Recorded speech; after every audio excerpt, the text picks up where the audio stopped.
ရိသတ်များနဲ့တကွာလူနာဓမ္မတတ္တဝါအားလုံးကိုယ်ရောစိတ်ပါကျမ်းမာချမ်းသာကြပါစေလို့နှုတ်ခွန်းဆက်မေတ္တာပို့သရင်ဒီနေ့2003ခုနှစ်ဧပြီလ23ရက်သထုံမြို့နေပြည်တော်တောင်ကြီးညစိမ်းကျောင်းတိုက်အတွင်းဆင်ကျင်းပါတယ်ပင်စမအကြိမ်မြောက်တတိပဋ္ဌာန်ဝိပဿနာတရားစခန်းဓမ္မဒါနတရားအလှအမတဒါနအမြိုင်နိဗ္ဗာန်အလှဓမ္မသဘင်မှာဝေးလီကောင်းလီလို့အမည်ပေးထားတဲ့တရားတော်နဲ့ဓမ္မဒါနတရားအလှပေးပြီးမှဖြစ်ပါတယ်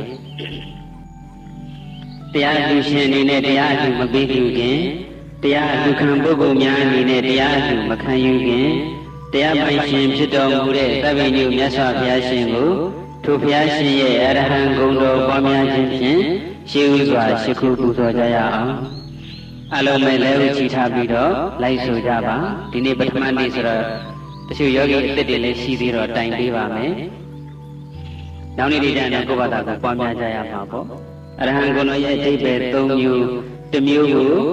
၃ခေါက်စီပွားများကြရမယ်ဥစဉ်ကတစ်ခေါက်တိုင်ပေးမယ်တစ်ခေါက်တိုင်ပေးပြီးတိုင်း၃ခေါက်စီပွားများကြရပါမယ်အရဟံကိလေသာကင်းစင်တော်မူသောမြတ်စွာဘုရား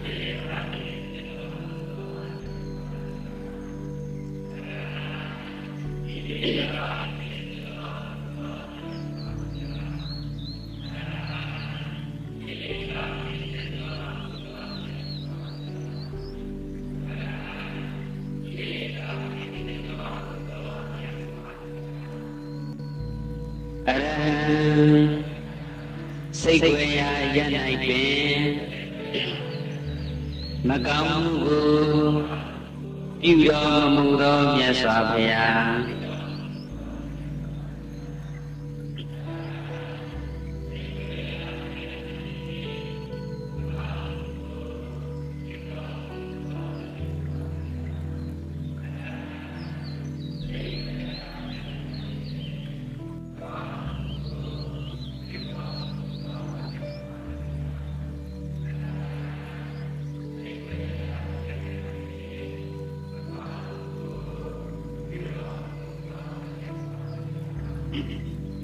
အရဟံပူဇော်သူကိုခံယူတော်မူထိုက်သောမြတ်စွာဘုရား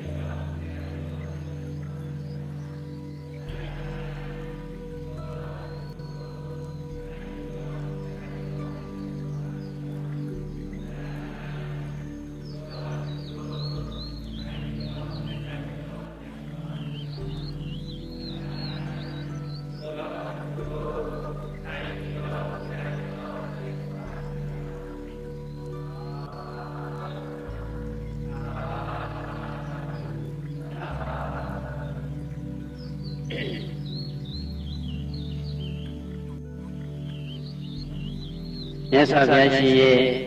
အရဟံဂုဏ်တော်ပွားများပူဇော်ပြီးပြီဖြစ်တဲ့အတွက်လက်ဥချီထားတာလေးတွေချထားပြီးတော့မျက်လုံးလေးတွေမှိတ်မထားပဲဖွင့်ထားပြီးတော့ထိုင်တဲ့ဣရိယာပုဂ္ဂိုလ်လည်းပုံစံတစ်မျိုးညောင်းရင်ပုံစံတစ်မျိုးပြောင်းပြီးတော့တက်တာတဲ့ဣရိယာပုနဲ့ချမ်းသာစွာတရားနာယူနိုင်ကြပါပြီမနေ့ကပြောကြလို့ပဲပေါ့ဒီနှစ်တော့စကားသိမပြောခြင်းတရားသိမဟောခြင်းဆိုတော့တူတူပဲဟောကြတာပေါ့နော်ဩဝါဒသဘောမျိုးပေါ့လေကြောရှိလို့ရှိသွားရင်လည်းမတတ်နိုင်ဘူးပေါ့နော်ဒီနေ့ဟောမယ့်တရားကောင်းစဉ်ကပါတယ်လေဝေးလီကောင်းလီတဲ့ဘာနဲ့ဝေးလီကောင်းလီတဲ့ကိလေသာနဲ့ဝေးလီကောင်းလီအဲ့ဒါဟောရအောင်ပြောတော့သိနေပြီနော်ကိလေသာနဲ့ဝေးလီကောင်းလီဆိုတော့တကယ်ရောဝေးအောင်နေကြရဲ့လား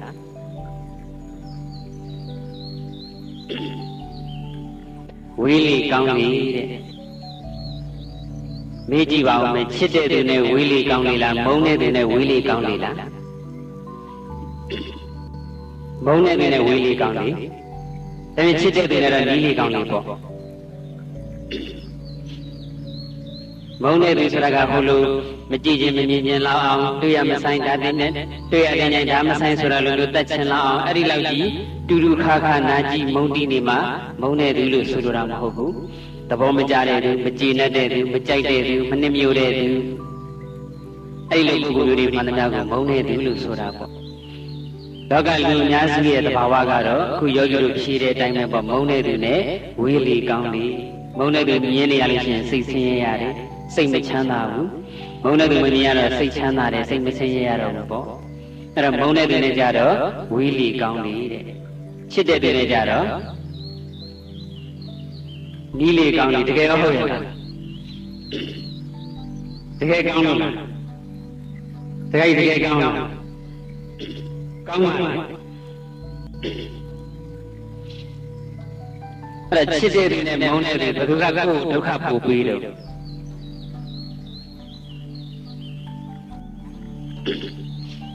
ဒါတရားဟောဆရာအကြိုက်တိုင်းပြောနေတာပါကိုယ်စိတ်ထဲကတော့ဘယ်လိုပဲထင်နေတော့မုန်းတဲ့သူကပဲကိုယ်ဒုက္ခပေးတယ်ချစ်တဲ့သူကတော့ကိုယ်ဒုက္ခတွေကြီးပေးတယ်ပဲထင်နေတာနော်ကိုယ်မုန်းတဲ့သူကကိုယ်ပေးတဲ့ဒုက္ခဆိုတာကဘာမှကိုမရှိဘူးမပြောပြလာဘူးမုန်းနိုင်တဲ့ဒုက္ခပေးခြင်းနဲ့ပေးလို့ရပါမလားမရဘူးဒီလူငါမုန်းနေဆိုပြီးတော့တတ်ချင်နိုင်တယ်လို့မရပါဘူးဒီလူငါမုန်းနေဆိုပြီးတော့အဲ့ဒီလူရဲ့အကျိုးစီးပွားတွေပြည့်စည်ခြင်းနိုင်ပြည့်စည်အောင်အလွယ်တကူလုပ်လို့မရပါဘူးဒီလူကငါမုန်းနေဆိုပြီးတော့ကိုမုန်းနေတဲ့စိတ်ဆင်းရဲကိုဆင်းရဲအထူးသဖြင့်တော့အများအားစိတ်ဆင်းရဲနေအောင်လုပ်လို့မရပါဘူးမုန်းနေပြီဆိုတော့များခင်ခေါင်းထဲကိုမထည့်ဘဲနဲ့လေးလေးရှူထားလို့ရတာဘူး။အိုးဒီလူကြောင့်တော့ခေါင်းထဲကိုထည့်မိပါနဲ့။သူ့ကြောင့်တော့တွေးကိုမတွေးပါနဲ့ဆိုတော့မတွေးပြတော့ဘူး။ဝေးလေးကောင်းနေဆိုတဲ့အတိုင်းမုန်းနေပြီနဲ့ကြတော့ကိုယ်ကလည်းမတွေးအောင်ရှောင်မပတ်သက်မိအောင်ရှောင်နေတာဆိုတော့သိလည်းပတ်သက်စရာမရှိတော့ဘူး။ပတ်သက်စရာလည်းမရှိတော့ဒုက္ခကလည်းသိမရှိတော့ဘူး။တကယ်တမ်းကိုယ်ဒုက္ခပေးနေတာကချစ်တဲ့သူဟုတ်ရဲ့ယောဂီလူဝိယောဂီလို့ဆိုတာကမြို့သားမြို့သမီးယောဂီဆိုတော့အခုလူဝိကြောင့်မရှိသေးတာပေါ့ဒုံလဘဥစဉ်နေလည်းများချင်းတော့ပြန်ထွက်ကြမှာဆိုတော့ဒါလာကလည်းလူဝိကြောင့်ပြန်ထွက်တော့မှလည်းလူဝိကြောင့်ပေါ့တနေ့တနေ့နေထွက်ကနေနေဝင်မိုးလင်းကနေမိုးချုပ်စီဝါရှားနေတာပင်ပင်ပန်းပန်းရုပ်ကံလှူရှားပြေးသွားလာပြီးတော့စီဝါရှားနေတာမုန်းတဲ့လူအတွက်လားချစ်တဲ့လူအတွက်လားကိ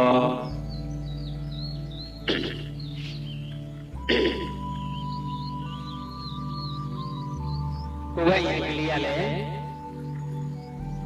ဝမ်းကိုမထိန်နိုင်လို့မစင်နေပါချတယ်ကိုယ့်ရဲ့ကလေးရလဲမစင်နေပါချတယ်ဘသူကနှီးပါလျှော်မှာဘသူကနှီးလျှော်မှာတော့ကိုယ့်ရဲ့ကလေးနှီးပဲလျှော်မှာပေါ့အနှီးလျှော်ရတာဒုက္ခလားဒုက္ခလားဒီနေ့တရားတော့အော်လို့ပဲပြေးမှတယ်နော်ခုနကပြောတော့မောင်းနိုင်ကဒုက္ခပြီးတယ်ဆိုတကယ်တမ်းကျတော့ဖြစ်တဲ့လူကကြီးဒုက္ခပြီးနေတာပါကိုမောင်းနိုင်ရဲ့လက်မောင်းကိုချင်းတကောင်ကကိုက်နေတယ်ကိုချစ်တဲ့လူရဲ့လက်မောင်းကိုလည်းချင်းတကောင်ကကိုက်နေတယ်ဘယ်လက်မောင်းကချင်းကိုရိုက်မယ်ချစ်တဲ့လူရဲ့လက်မောင်းကချင်းကိုရိုက်မယ်ကဲဒါရဲ့တိုးတဲ့အကုသိုလ်ရဲ့ဘုသူကြောင့်ဖြစ်သွားတာချစ်တဲ့သူကြောင့်ဖြစ်တာကိုမွေးထားတဲ့ကိုသားလေးငါချစ်တဲ့သားလေးငါအချစ်ဆုံးသားလေးအသေးလေးဆိုပြီးတော့သူ့ချင်လာလိုက်တဲ့ဆိုခံနိုင်လားမခံနိုင်ဘူးတခြားလူချင်းကလူကိုရိုက်ချင်မှရိုက်ကိုကြိုက်တာရိုက်ချင်မှရိုက်ပါကိုချစ်တဲ့လူကြိုက်တဲ့ကြတော့ဝေလူလူကိုဖြစ်မှဆိုတာနဲ့ငှက်ဖျားဖြစ်မှဆိုတာနဲ့ကိုငှက်ဖျားဖြစ်မှတော့သိမကြောက်ဘူးသူလေးငှက်ဖျားဖြစ်မှတော့မကြောက်ဘူးလားဘယ်သူလေးဒါဖြင့်ဒုက္ခတွေဘယ်လိုကြောင့်ဖြစ်တာပါလဲချစ်တဲ့သူကြောင့်ဒါနမူနာလေးပြန်ပြန်ပြတာကိုယ့်ကိုသေးသေးချာချာလေးလေးနဲ့စဉ်းစားကြည့်နော်နာယီသတင်းစာထဲမှာလည်းပဲနာယီစာမျက်နှာတွေမှာဆိုရင်သေးတဲ့လူတွေကြောင့်ဒီတိုင်းတွေ့နေရတာပဲဘုန်းတဲ့လူရဲ့နာယီပါလာတယ်နဲ့ချစ်တဲ့လူရဲ့နာယီပါလာတယ်နဲ့ဘယ်ဟာပြောတော့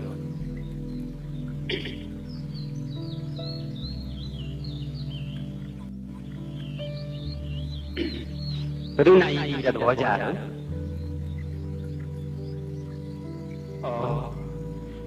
ဘယ်မုန်းတဲ့နေသေးသေးနေပေါ့လေတကယ်တမ်းသူတော်ကောင်းတဲ့အားကောင်းတဲ့ပုဂ္ဂိုလ်ကြတော့မုန်းတဲ့ငကိုယ်ရဲ့အသက်ရှင်နေစဉ်တုန်းကမုန်းတောင်မှာနိုင်ရကြညာထဲမှာ သေဆုံးသွားတဲ့တကယ်မြင်လို့ရှိရင်စိတ်မကောင်းတော့ဖြစ်တတ်ကြတာပါနော်ဟောအောင်ပါအဲ့တော့ကိုချစ်တဲ့ရဲ့ညာရေးသတင်းဖတ်ပြီးတော့စိတ်ဆင်းရဲလားကိုမုန်းတဲ့ရဲ့ညာရေးဖတ်ပြီးတော့စိတ်ဆင်းရဲလားချစ်တဲ့ရဲ့ညာရေးဖတ်ပြီးတော့ဆင်းရဲတယ်ဆိုတော့ချစ်တဲ့လူကြောင့်ဒုက္ခဖြစ်တာလားမုန်းတဲ့လူကြောင့်ဒုက္ခဖြစ်တာလားဟောလို့ပဲပြောတော့နော်ဒီကောကညာနဲ့ချက်စဉ်းစားတာသူစိတ်ကလေးလေးနဲ့စဉ်းစားပါတာမန်ကြည့်လိုက်လို့ရှိရင်ကိုယ်ဒုက္ခဖြစ်နေတာမုန်းတဲ့လူတွေမုန်းတဲ့လူကြောင့်ငါဘဝပျက်စီးရတယ်ငါဘဝငါစိတ်တွေဆင်းရဲရတယ်ဒီလိုထင်နေကြတာတကယ်လို့ကိုယ်အနီးကပ်တိုက်ဆက်နေတာကကိုယ့်ရဲ့ချစ်တဲ့လူတွေပဲမုန်းတဲ့လူကိုမြင်ရတွေ့ရမုန်းတဲ့လူရဲ့အတန်လေးကြားရမုန်းတဲ့လူနဲ့ပတ်သက်ရလို့စိတ်ဆင်းရဲတာကြတော့ခံလို့မကောင်းဘူးခံလို့မကောင်းတော့ဆင်းရဲမှန်းသိကိုချစ်တဲ့သူတွေနဲ့ပတ်သက်ပြီးတော့ချစ်တဲ့သူတွေမြင်ရတွေ့ရကြားရသိရချစ်တဲ့သူတွေနဲ့ပတ်သက်ရဆက်ဆံရထိတွေ့ရလို့စိတ်ဆင်းရဲတာမျိုးတွေကြတော့ခံလို့ကောင်းတော့ဆင်းရဲလို့ထင်ရလားမထင်ဘူးခံကောင်းကောင်းနဲ့ခံနေရတာပေါ့ကောင်းကောင်းခံရတဲ့ဆိုးဆိုးခံရတဲ့ဘယ်လိုခံရတာကောင်းလို့အမှန်တမ်းပြောနော်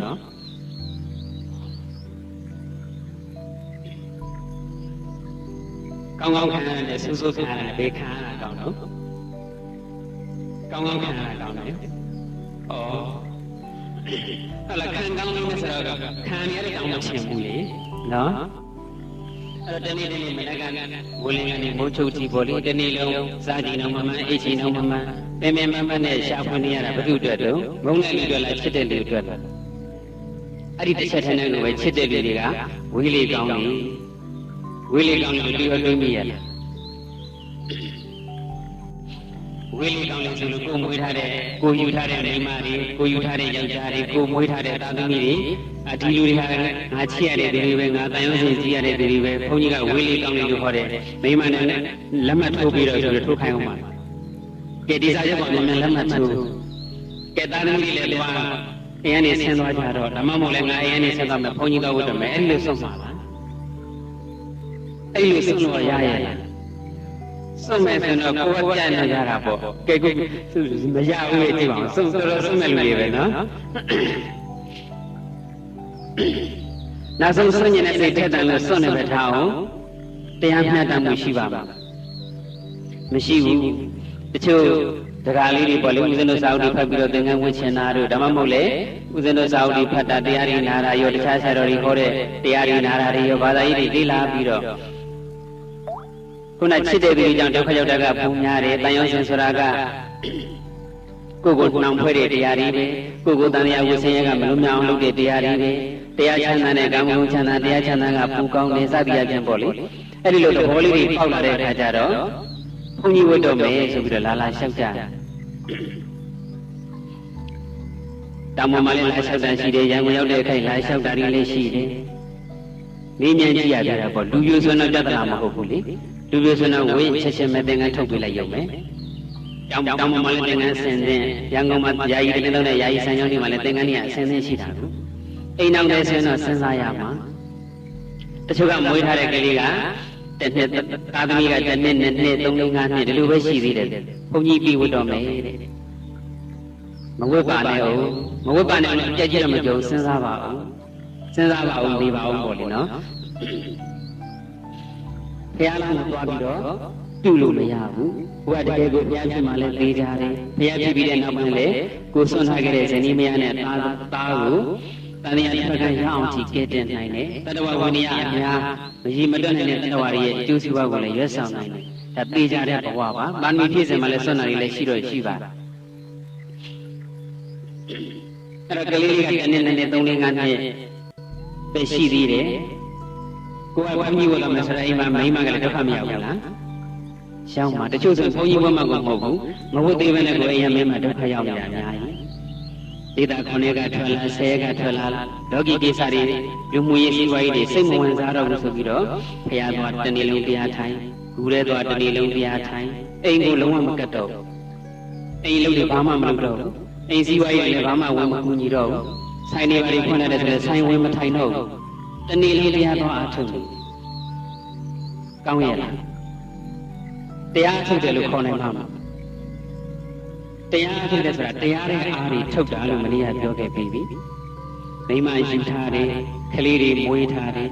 သူတို့ရဲ့အဝန်ကိုကြည်ပြောင်းမထမ်းဆောင်မှုဆိုရင်တရားထုတ်တာလားမတရားထုတ်တာလားမတရားထုတ်နေတာတရားရဖို့မလွယ်ပါဘူးယူထားတဲ့မိမဘမှာဝတရားကြည်ပြောင်းလုပ်တာကိုကစာရိတ္တသီလမွေးထားတဲ့သာသမီရဲ့တာဝန်ဝတရားတွေကိုမေတ္တာစေတနာအပြည့်အဝနဲ့ကြည်ပြောင်းထမ်းဆောင်ပေးနေတာကိုကစာရိတ္တသီလသီလကမျိုးရှိပါတယ်ဝါရိတ္တသီလရဲ့စာရိတ္တသီလရဲ့ဝါရိတ္တသီလဆိုတာကရှောင်သီလစာရိတ္တသီလဆိုတာကဆောင်သီလငါးပါးသီလလို့ပြောကြတယ်ရှောင်ရမယ့်အရာတွေကိုရှောင်ရတာမဟုတ်လို့ရှောင်သီလလို့ခေါ်တာပေါ့ဒီဘက်ကသာသမီပေါ်မှာပြုကျင့်မဲ့ဝတ္တရားတွေကိုကြည်ပြောင်းလုပ်တာကြတော့ကိုကျင့်ဆောင်ရမယ့်တရားတွေကိုကျင့်ဆောင်တာမို့လို့ဆောင်သီလလို့ခေါ်တယ်အဲ့တော့ရိတ်တာဝင်လို့တရားတော်တွေနားလဲလာပြီဆိုရင်ငကူကမိမပေါ်မှာတံဝင်မကြည်ခဲ့တောင်မှရိတ်တာကထွက်လာကိုတံဝင်ကြည်ရမှာငကူကမေတ္တာတရားနဲ့မဆက်ဆံခဲ့မိတဲ့အိမ်ကစကားမယားသုံးဖို့ခင်မွန်းတယ်ကိုမေတ္တာနဲ့တောင်းဆက်ဆံရအောင်ငကူကသာသမီတွေကိုကပါဠိဘာသာနဲ့လေးလေးရှုထားမိတယ်အဆန်ထုတ်ပြီးမေတ္တာရှိပြီလို့ထင်ခဲ့မိတယ်တရားတွေအားထုတ်လာတော့မှအတွင်းစိတ်ရဲ့သဘောတဘာဝတွေနားလဲလားနားခဲ့တဲ့နားကြားခဲ့တဲ့တရားတွေနားလဲလားဓမ္မမိတ်ဆွေချင်းချင်းပြောတဲ့တရားစကားလေးတွေသဘောပေါက်လာတဲ့အိမ်လေးပြန်ရကိုသားသမီးကိုခါတိုင်းချင်းမေတ္တာတွေတူရမှာပါအဲ့ဒါမှတရားထုတ်တယ်ခေါ်တာဒေတာကလည်းပြန်ရောအိမ်ရရှိတဲ့လူနဲ့စကားမပြောခြင်းအဖက်မတန်တယ်လို့သူတို့ကဘုရားအောက်တိုင်းကြတဲ့ဘာတရားမှမရှိဘူးလကအပျော်ပန်းနဲ့ချိန်ဖြုံးနေတဲ့လူတွေငါကမှတရားသမားအဲ့ဒါဆိုရင်တရားထုတ်တာဟုတ်သေးရဲ့လားမာနကြီးတစ်ခွဲသားဖြစ်နေပြီလေတစ်ခွဲသားပြောတော့တစ်ခွဲသားတော့မဟုတ်တစ်တင်းသားလောက်မှရှိမယ်နော်အဲ့ဒါကဝေးလီကောင်းနေဆိုတာချစ်တဲ့သူနဲ့ဝေးလီကောင်းနေဆိုတာသဘောတရားအရာတရားသဘောအရာကတော့မှန်ပါတယ်ဒါပေမဲ့စွန့်တာမစွန့်တာစွန့်တာကတော့စွန့်မှကြီးပါပဲဒါပေမဲ့အပြက်စွန့်တာအပြက်မစွန့်တာကတော့အခြေအနေအချိန်ခါနဲ့ပုဂ္ဂိုလ်ပေါ်မှာမူတည်ပါတယ်သာသမီတွေက16နှစ်အသက်20အရွယ်ရောက်ပြီဓမ္မမို့လဲဘောရီပါရီရပြီကိုယ်လုတ်ကန်တဲ့ကိုစီပါရီလှုပ်ဆောင်နိုင်ပြီကိုမျက်နှာခွဲလို့ရပြီဆိုတဲ့အချိန်မျိုးကြမှာဝင်ရင်တော့တောင်းဝင်ကြည်ပြီးမှဝတ်တာမလို့ဘာမှပြပြောစရာမလိုတော့ဘူး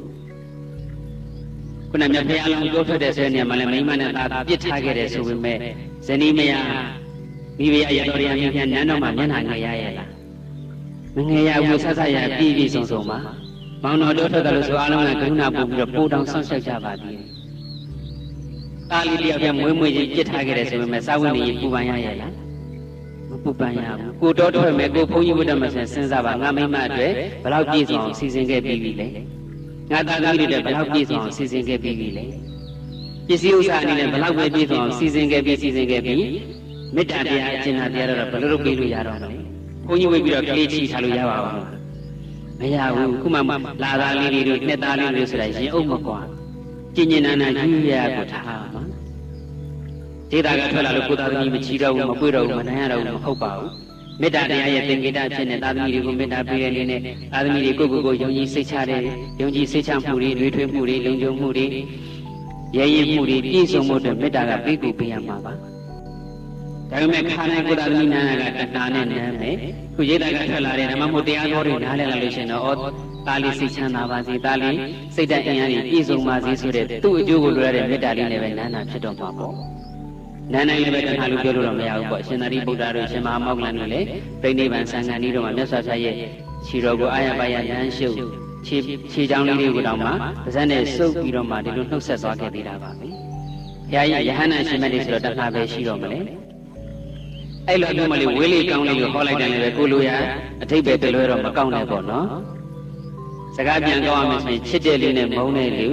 ဘယ်သူကြောင့်ဒုက္ခရောက်ရတာများလဲချစ်တဲ့သူကြောင့်ဒုက္ခရောက်ရတာများတယ်ဒါဆိုရင်ဝေးလေးကောင်းလေးဆိုတာဘယ်သူနဲ့ဝေးလေးကောင်းလေးတော့ဟုတ်ရဲ့လားအရင်ဒီတရားစကားကပြန်တိုင်းချစ်တဲ့သူတွေစွန့်တော့မယ်ပေါ့ချီနေရပါပဲနောက်နှစ်30လောက်ကျမှစွန့်ရင်လည်းစွန့်ပေါ့နော်တခါကြီးခုနောက်အသက်50လား60လားဟာလား50ကျော်ရင်နောက်နှစ်40လောက်မှစွန့်မှာတော့ငယ်ပါသေးတယ်တခါကြီးနော်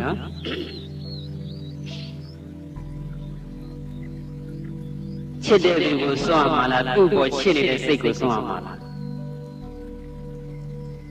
ဒီလိုဆိုတော့သဘောကျလာတာပေါ့သူ့ကိုမှမစွန့်ချင်တာနော်သူဆိုတာကသူ့ကြီးပဲနေဘာမှမဟုတ်ပါဘူးသူဟာသူပါပဲဒါပေမဲ့သူ့ကိုချစ်လိုက်လို့ချစ်တဲ့သူဆိုပြီးတော့ဖြစ်သွားတာမှန်ကတော့ကိုယ်နှလုံးသားထဲမှာကိုယ်စိတ်ထဲမှာရှိတဲ့ချစ်တတ်တဲ့စိတ်ကလေးချစ်တဲ့သဘောလေးကိုစွန့်လိုက်လို့ရှိရင်ချစ်တဲ့တွေနဲ့ညီးတယ်ဆိုတဲ့ဒုက္ခရှိပါဦးမလားမရှိတော့ပါဘူး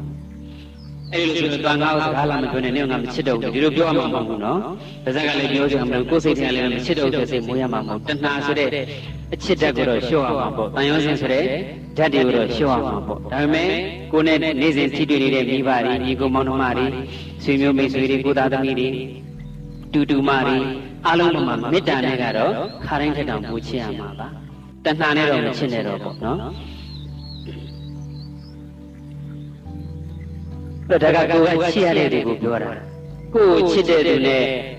ဝေးရတာကောင်းလားနီးရတာကောင်းလားချစ်သူဆိုတာကနှစ်မျိုးရှိတယ်နော်ကိုယ်ကချစ်သူနဲ့ကိုယ်ကိုချစ်သူအဲ့တော့ကိုယ်ကိုချစ်တဲ့သူနဲ့ဝေးရတာကောင်းလားနီးရတာကောင်းလားနီးရတာကောင်းတယ်ကိုယ်ချစ်တဲ့သူနဲ့ဝေးလေးကောင်းတယ်ဆိုခုနပြောတာဝေးတယ်လေနီးတယ်လေလေးချင်းပုံပေါ်ပါတယ်ကြည်ရခကြီးထိုင်တဲ့ဝေးပေါ်လေခကြီးမထိုင်တဲ့နီးပေါ်ဟုတ်လား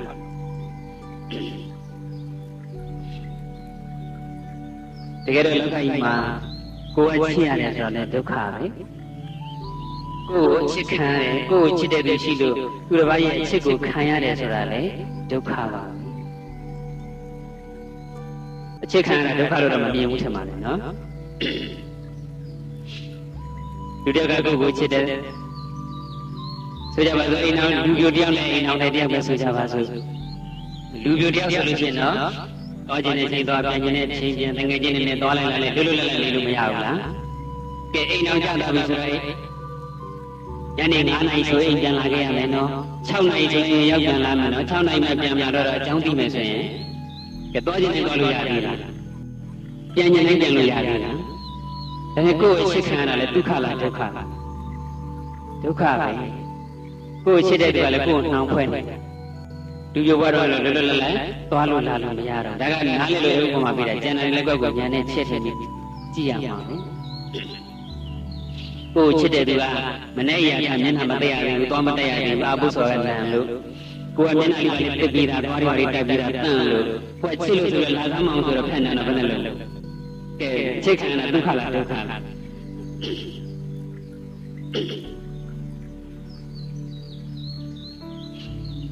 အဲ့တော့ကိုယ်ချစ်ရတဲ့သူနဲ့လည်းဝေးလီကောင်းနေပါပဲကိုယ်ချစ်တဲ့သူတွေနဲ့လည်းဝေးလီကောင်းနေပဲဒါကိုယ့်ကိုညာနဲ့ရှေ့ဆက်ပြီးတော့ချက်ထည့်ပြီးတွင်းတော့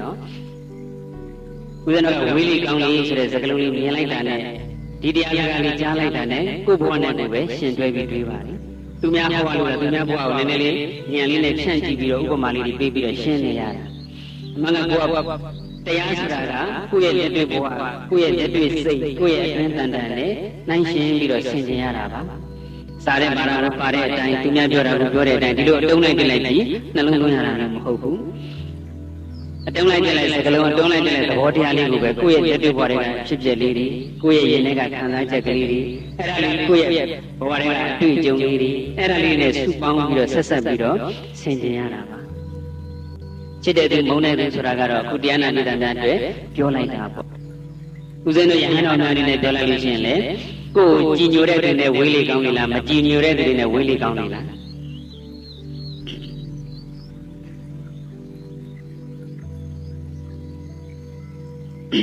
ကဲဖြေကြအောင်လေ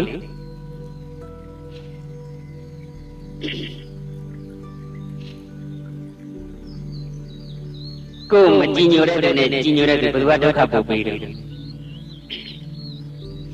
အော်ဒါဖြင့်ဒီယောဂီတွေကအခုဆုံးကြည်ညိုတဲ့လူတွေလားမကြည်ညိုတဲ့လူတွေလားကြည်ညိုတဲ့လူတွေဒါဖြင့်ဒုက္ခပေးတဲ့လူတွေပေါ့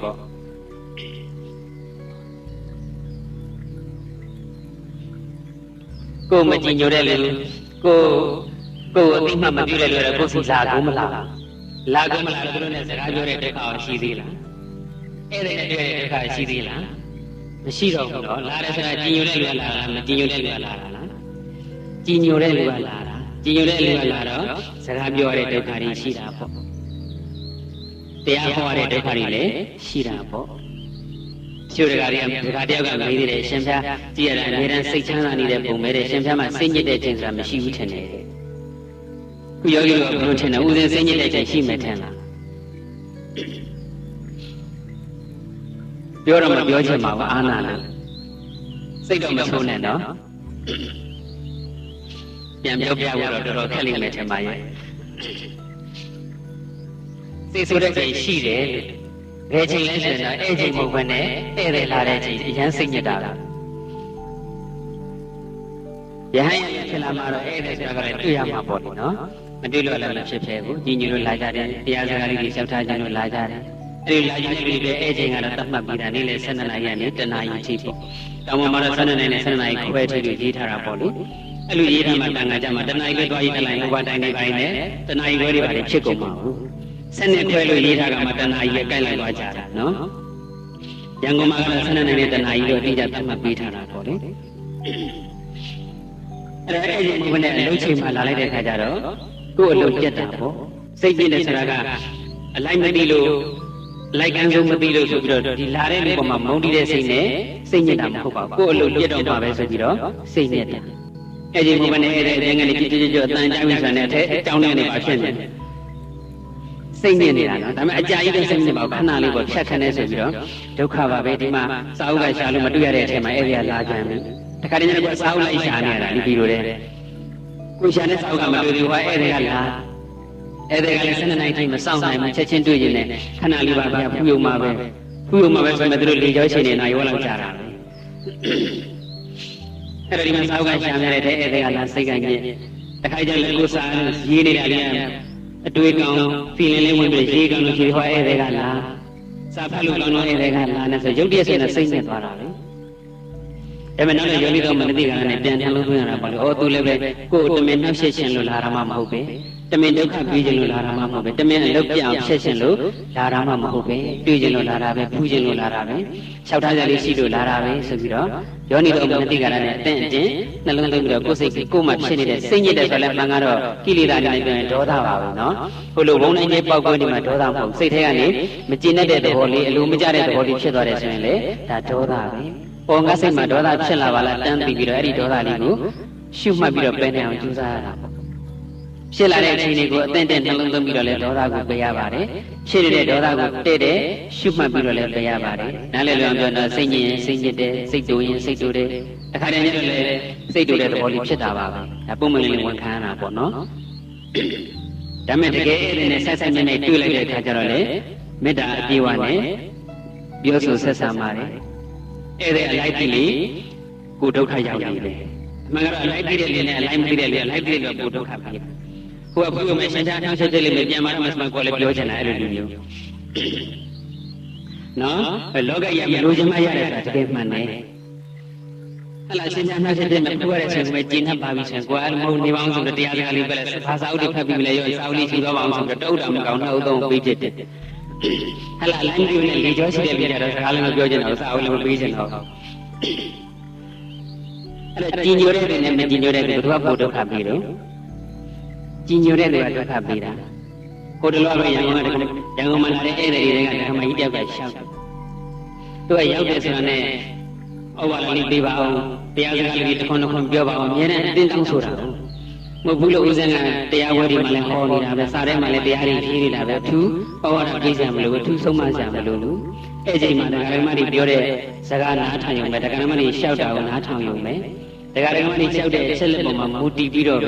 ဲအခြေအနေအရာတရားစကားလေးကျမ်းကျမ်းပြီးတော့ထည့်ပြောသွားပါပေါ့တချို့ကြောင့်ဘာမှအချင်းချင်းပြီးမဲ့လူရဲ့ဘာဝကိုကကိုယ်နဲ့ပတ်သက်ကြောင်းသဘောတရားကိုကပြောရရှိနေတာမျိုးလည်းရှိတာပေါ့တချို့ဘာမှပတ်သက်မှုမရှိဘဲနဲ့ဒီတိုင်းရောက်လာလို့တို့ထိုင်တယ်ကိုလည်းဘာပြောမှဘာမှပြောစရာမရှိဘူးလေနော်အဲ့ဒါဘာမှမပြောတဲ့အဲ့ဒီမှာအတင်းကိုပြောခိုင်းနေတာပဲပြောပါအောင်ဗျာဆုံးမပါအောင်ဗျာမှတ်သားကြည့်လို့ပါဗျာအဲ့ဒါဥစဉ်ကလည်းအကြောင်းကျိုးလေးရှင်းပြမရအောင်အရှင်သာတို့ကဘာမှမပြောလဲတတိတော်ကတော့ကြံကြိတ်တယ်လို့ကြည့်ရမှာပဲတဲ့အဲ့ဒါအရှင်သာဘာမှမပြောရင်တော့ပြောအောင်ကိုကြံပြန်ပြီးတော့ဟောမေးဒီမေးရမှာလို့ဆိုတော့ဟောဟာမေးဒီဟာမေးပေါ့တကယ်ကိုတန်မြတ်ဖြစ်လို့မရှင်းလင်းတဲ့ချက်လေးတွေမေးတာတော့ကောင်းပါတယ်ဦးဇင်းတို့ကလည်းအဲ့လိုမေးခွန်းလေးတွေဖြေပေးနေတာပါပဲ တချို့ဟာကြတော့တန်မြတ်ကိုတကယ်သိကျင်နေလို့ကိုတန်မြတ်ဖြစ်လို့မေးတာမျိုးမဟုတ်ဘူးဥပမာပရိစ္ဆေသမုပ္ပါသမဏေကြောင့်ရှင်းပြပါဒါအဲ့ဒီမှာအဲ့လိုမျိုးမေးတယ်မမေးတယ်ကိုစဉ်းစားမှာပေါ့သမဏေကြောင့်ရှင်းပြပါဆိုတာကတော့တရားတော်ကိုဟောတယ်လို့ကိုဖြစ်တော့မှာပေါ့နော်ဟုတ်လားအဲ့ဒါကြတော့သိကျင်လို့မေးတာမဟုတ်တော့ဘူးကလက်ချပေးခိုင်းတယ်လို့ဖြစ်သွားပြီကိရိယာ7ပါးကြောင့်ရှင်းပြပါအဲ့ဒီမှာရတယ်သူကမပြောပြအောင်ပြောနေတာဒကမကြီးအရင်ကကြံကြောင်းကိုသဘောထားတာကိုလို့ဟုတ်လားကြံကြိတ်ဖို့ပဲကြည်တူးနေတာအဲ့နဲ့နာမည်ပြီးထားတဲ့ဒကမကြီးကြံကြိတ်ဆက်လို့ပဲဟုတ်လားကြံကြိတ်ဆက်တဲ့နေဆိုတော့နီးလေးကောင်းနေလားဝေးလေးကောင်းနေလားယောဂီတိ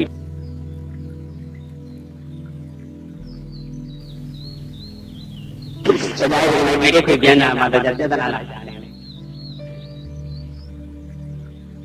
အဲ့တော့ကြံကြိတ်ဆက်လို့ညံ့ပါပဲဒီပါအခုယောဂီတို့ကကြံကြိတ်ဆက်ကဆန်ကြိတ်ဆက်တယ်ညှိမဲ့ပြီးတော့ကြောက်ပါတယ်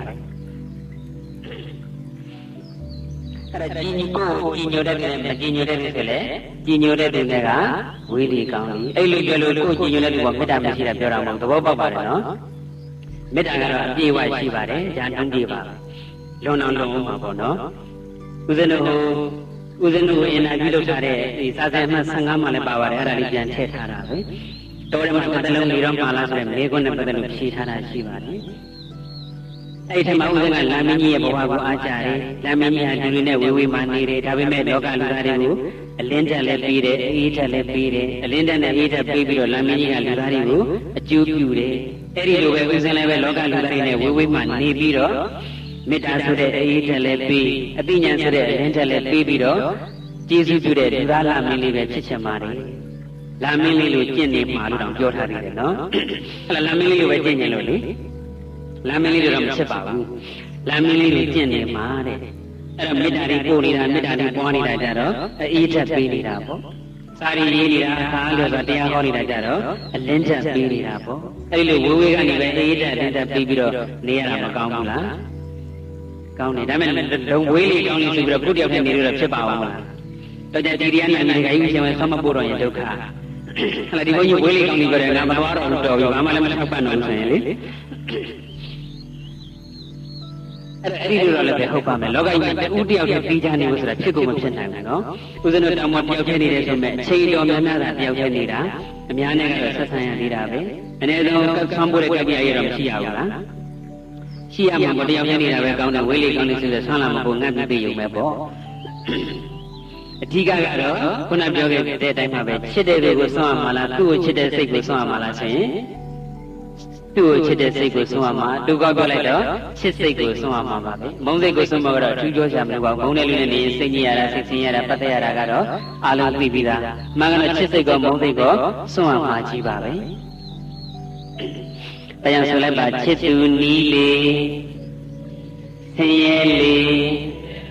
ဝေးလေချမ်းသာသည်ချစ်သူနီးလေဆင်းရဲလေဝေးလေချမ်းသာသည်သုံးခါဆိုလိုက်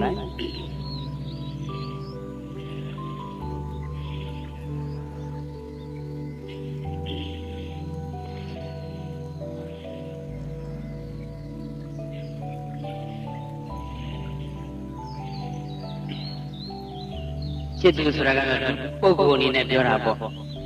သက်ရှိအနေနဲ့ပြောတာပေါ့တက်မဲ့အနေနဲ့လည်းချစ်တဲ့အရာဝတ္ထုတွေတက်မဲ့နေကြတော့ချစ်တယ်လို့သိမသုံးတော့ပေါ့ကြိုက်တယ်လို့သုံးရမှာပေါ့ကြိုက်တဲ့အရာဝတ္ထုနဲ့မကြိုက်တဲ့အရာဝတ္ထု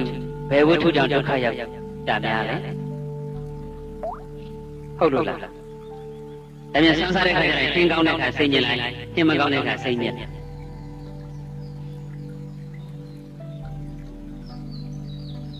ခုဒီနေ့ယောဂီတို့စိတ်ချမ်းသာလားစိတ်ဆင်းရဲလားစွန့်စားစိတ်ချမ်းသာတယ်ဒါဖြင့်အင်းတွေကိုကောင်းတယ်လို့သတ်မှတ်လိုက်တယ်ပေါ့အမှန်ကတော့ကြိုက်တဲ့အရာနဲ့မကြိုက်တဲ့အရာဘယ်အရာကြောင့်ဒုက္ခရောက်တာများသလဲဆိုရင်ကြိုက်တဲ့အရာကြောင့်ဒုက္ခရောက်တာများတယ်မကြိုက်တဲ့အရာကြောင့်ဒုက္ခရောက်တယ်ဆိုတာကတော့အဲ့ဒီအရာကိုခံစားနေတဲ့ခိုက်တတ်မှာတော့မကောင်းဆင်းရဲတယ်ဆိုတဲ့စိတ်နဲ့ဒုက္ခသဘောကိုမြင်တယ်ကြိုက်တယ်လေကြတော့ကြိုက်တဲ့ကလေးစားနေရတယ်ဆိုရင်ဆင်းရဲလို့မမြင်ဘူးကောင်းတယ်စိတ်ချမ်းသာတယ်စိတ်ချမ်းသာတယ်လို့ပဲထင်တယ် ငပိမကြိုက်ဘူးကြက်သားကြိုက်တယ်ဆိုတော့လူတယောက်ကငပိအတွက်စီးပွားရှာရသေးလားမရှာတော့ကြက်သားရစားနိုင်မှုတပဲစီးပွားရှာဟင်းကောင်းကောင်းကိုကြိုက်လေစီးပွားရှာတာပူပင်ပန်းလေးပါကိုကြိုက်တဲ့အနေနဲ့အများအားစားနိုင်မှုတရှာရတာဆိုတော့မပင်ပန်းဘူးလားပင်ပန်းနေဒါကဝေးလေးတဲ့ထားလိုက်လို့တနည်းအားဖြင့်မရှင်းဖွင့်နေတယ်ဆိုကြပါစို့အခုဒီမတရားထုတ်နေတယ်အထုတ်တဲ့နေရာနဲ့မင်းမွေးကအကန်ချက်ဆက်နဲ့ဖွင့်ပြီးတော့တချင်းဖွင့်နေကိုယ်အတွင်းလေးစိုးအောင်မကြိုက်ဘူးဝိုင်းဝိုင်းကိုကြိုက်တယ်ကဲဘယ်သူတချင်းလိုက်ရင်ကိုယ်နားထောင်နေမှာဝိုင်းဝိုင်းလိုက်နားထောင်နေမှာပေါ့အဲ့လိုဆိုတော့ကိုယ့်ရဲ့တရားထုတ်တဲ့လူကတွင်းလေးစိုးအောင်တချင်းတန်ကြောင်ပြက်သွားတာလားဝိုင်းဝိုင်းအတန်ကြောင်ပြက်သွားတာလားဒါဖြင့်အတန်ဆိုတဲ့တက်မဲ့ရုပ်တွေမှာလည်းပဲကြိုက်တဲ့အရာတွေကပို့ပြီးတော့ကိုယ်ဒုက္ခပေးတာပါဦးဇင်းတို့ငယ်ငယ်တုန်းကရေရောင်းမှာနေခဲ့တာပေါ့လေအဲ့ဒါစားကြပြီဆိုရင်အိမ်နဲ့မြန်မကန်အိမ်တေးကလည်းပဲကက်ဆက်ကိုအကျေကြီးဖွင့်နေရှိဖွင့်တဲ့ခါကျတော့မျိုးစုံပေါ့လေတခြင်းကတော့မျိုးစုံဖွင့်တယ်အဲ့ကိုမကြိုက်တဲ့တခြင်းတွေဖွင့်လို့ရှိရင်တော့ကိုစားကြည့်မပြတ်ဘူးအေးစစ်စစ်ပဲနှလုံးလုံးမသွန်းတော့အတန်းတော့ကြားနေတယ်ဘာတခြင်းရလည်းမသိတော့ဘူးကိုစိတ်ကိုလည်းအနှောင့်အယှက်မဖြစ်ဘူးစားကြက်ပြရနေတာပဲကိုကြိုက်တဲ့တခြင်းတွေမှလိုက်လို့စားတဲ့စိတ်မရောက်တော့ထိုင်ပြီးတော့နားထောင်တော့အဲ့လိုဆိုတော့ကြိုက်တဲ့အရာတွေကဒုက္ခပေးတာလားမကြိုက်တဲ့အရာတွေကဒုက္ခပေးတာလားကြိုက်တဲ့အရာတွေကဒုက္ခပေးတာပါဦးဇင်းတို့လူတော်ဆိုင်ခမဲတော်ရဲ့လေညညဆိုရေဒီယိုကတညာလုံးဖွင့်ထားတာညနေနေ့လည်းညနေသာစားပြီးဆိုနေဖွင့်တော့တာပဲည9 နာရီစီကုံစားကုံလာပြီးဆိုမှရက်တော့တယ်အဲ့ဒါတချင်းကြီးတွေဘာလို့ကြတော့ဦးဇင်းကပဲကြိုက်တယ်လေမကြိုက်တော့တချင်းကြီးတွေပဲခမဲတော်ရဲ့ကြိုက်တဲ့ချိန်မှာဖွင့်ထားတာပဲသူကနော်အဲ့ဒါတချင်းကြီးတွေတခါဝင်အောင်ကြီးလိုက်တယ်အဲ့တချင်းကြီးတွေဘာတွေလာတဲ့အချိန်မျိုးကြတော့ဘာမှနှောင့်ယှက်မဖြစ်ဘူးဖွင့်လာတော့အေကန်ထဲမှာဖွင့်နေတာပဲစာကြည့်တပွဲအသီးသီးမှာဦးဇင်းတို့ညီကိုတွေလည်းစာရီဒီကိုစားကိုတမာရီရရနဲ့လုပ်လို့ရနေတာပဲ9 နာရီ55ဇာလန်ပမာလာပြီး10 နာရီ55အတန်လုံးဇာလန်နဲ့လာပြီးဆိုတော့စာကြည့်လို့ရပြီမရတော့ဦးဇင်းတို့ရေဒီယိုစီပြေးကပ်ပြီးတော့အဲ့ဒါနားထောင်တော့တာပဲအဲ့တော့ကြိုက်တဲ့အရာနဲ့မကြိုက်တဲ့အရာကြိုက်တဲ့အရာကကိုယ့်ကိုယ်တကယ်တမ်းကျတော့ဒုက္ခပေးနေတယ်ဆိုတာသဘောပေါက်ပြီမှာလားဒါကြောင့်ကြိုက်ဖွယ်တွေလည်းပဲဝေးလေကောင်းနေပါပဲအဲ့တော့ချစ်တဲ့သူတွေချစ်တဲ့သူဆိုတဲ့တက်ရှိတွေကြိုက်ဖို့ကြိုက်ဆရာဆိုတဲ့တက်မဲ့တွေအားလုံးကိုပေါင်းလိုက်တော့စာအတိုင်းပြောမယ်ဆိုရင်တော့ကာမဂုဏ်လို့ခေါ်တာပါပဲကာမဂုဏ်ဆိုတာလူတွေထင်တာကမျိုးသားနဲ့နေသမီးဘုမအာယုံကာမဂုဏ်ခံစားရတာမှာအထီးတွေဘုရားအာယုံခံစားရတာမှာကာမဂုဏ်လို့ထင်နေကြတယ်တရားထဲကတော့အဲ့ဒီလိုသုံးတာများတာကိုတကယ်တရားသဘောရကတော့ကာမဂုဏ်ဆိုတာအစင်မျိုးစုံရူပါယုံထက်မပြောတော့ပါဘူးပါဠိလိုဖြစ်နေဦးမယ်အစင်မျိုးစုံအတန်မျိုးစုံအနတ်မျိုးစုံအရာရာမျိုးစုံအထီးတွေမျိုးစုံအတွေ့အကြံမျိုးစုံအဲ့ဒီအာယုံ6မျိုးကိုကာမဂုဏ်လို့ခေါ်တယ်အတွေ့အကြံတော့ခဏထားလိုက်တော့အတိတ်နဲ့အနာဂတ်ကိုတွေးကြံပြီးတော့သူကသားရမှာဒါရိုက်ရည်နဲ့ပြောတော့ငါးဖြာအာယုံကာမဂုဏ်ဆိုတဲ့အတိုင်းပဲပေါ့ဘာအစင်းနဲ့မြင်ကာယရဲ့စိတ်နဲ့ကြည့်တယ်ဆိုရင်အဲ့ဒီအစင်းတွေအလုံးဟာကာမဂုဏ်ကြီးကြီးပဲဘာအတန်ကိုပဲကြားကာယရဲ့စိတ်နဲ့နားချောင်းနေဆိုရင်အတန်အလုံးဟာကာမဂုဏ်ကြီးပါပဲဘာအနတ်နဲ့နန်းရှုကာယရဲ့စိတ်နဲ့နန်းရှုတယ်ဆိုရင်အဲ့ဒီအနတ်အလုံးကာမဂုဏ်ကြီးပဲဘာအစားတော့ကိုပဲစားတောက်ကာယရဲ့စိတ်နဲ့စားတောက်တယ်ဆိုရင်အစားတော့မှန်တယ်များကာမဂုဏ်ပဲကာမဂုဏ်ထမင်းစားတဲ့အခါမှာထမင်းလေးကိုကာယရဲ့စိတ်နဲ့ထမင်းစားတဲ့ခင်းလည်းပါပြီးသားပေါ့ဒီထမင်းဟင်းဒီပေါ်မှာကာယရဲ့စိတ်နဲ့သဘောကျတဲ့စိတ်နဲ့စားတယ်ဆိုရင်ကာမဂုဏ်ခံစားနေတယ်ခေါ်တာပဲနော်ကာမဂုဏ်ခံစားဆိုလူမှခံစားတာမဟုတ်ဘူးလူမှလည်းအိမ်မှာနေလူမှခံစားတာမဟုတ်ရိတ်တာမှလည်းယောဂီလည်းပဲစွမ်းစားရင်းနဲ့စွမ်းဟင်းလေးရရတာခံပြီးတော့ကောင်းတဲ့ဟဲ့နဲ့စားနေတယ်ဆိုရင်ဒါလည်းမလုပ်နေတာပဲတော့ကာမဂုဏ်ခံစားနေတာပဲအထီးတွေမျိုးစုံကိုဘယ်အထီးတွေကိုပဲထီးတွေပေါ့လေတာယာတဲ့စိတ်နဲ့ထီးတွေတယ်ဆိုရင်အဲ့ဒီအထီးတွေဟာလေကာမဂုဏ်ပါပဲအစဉ်ပြန်ပြောကြည့်ပါကာမဂုဏ်၅ပါးကပါလိမ့်တဲ့တော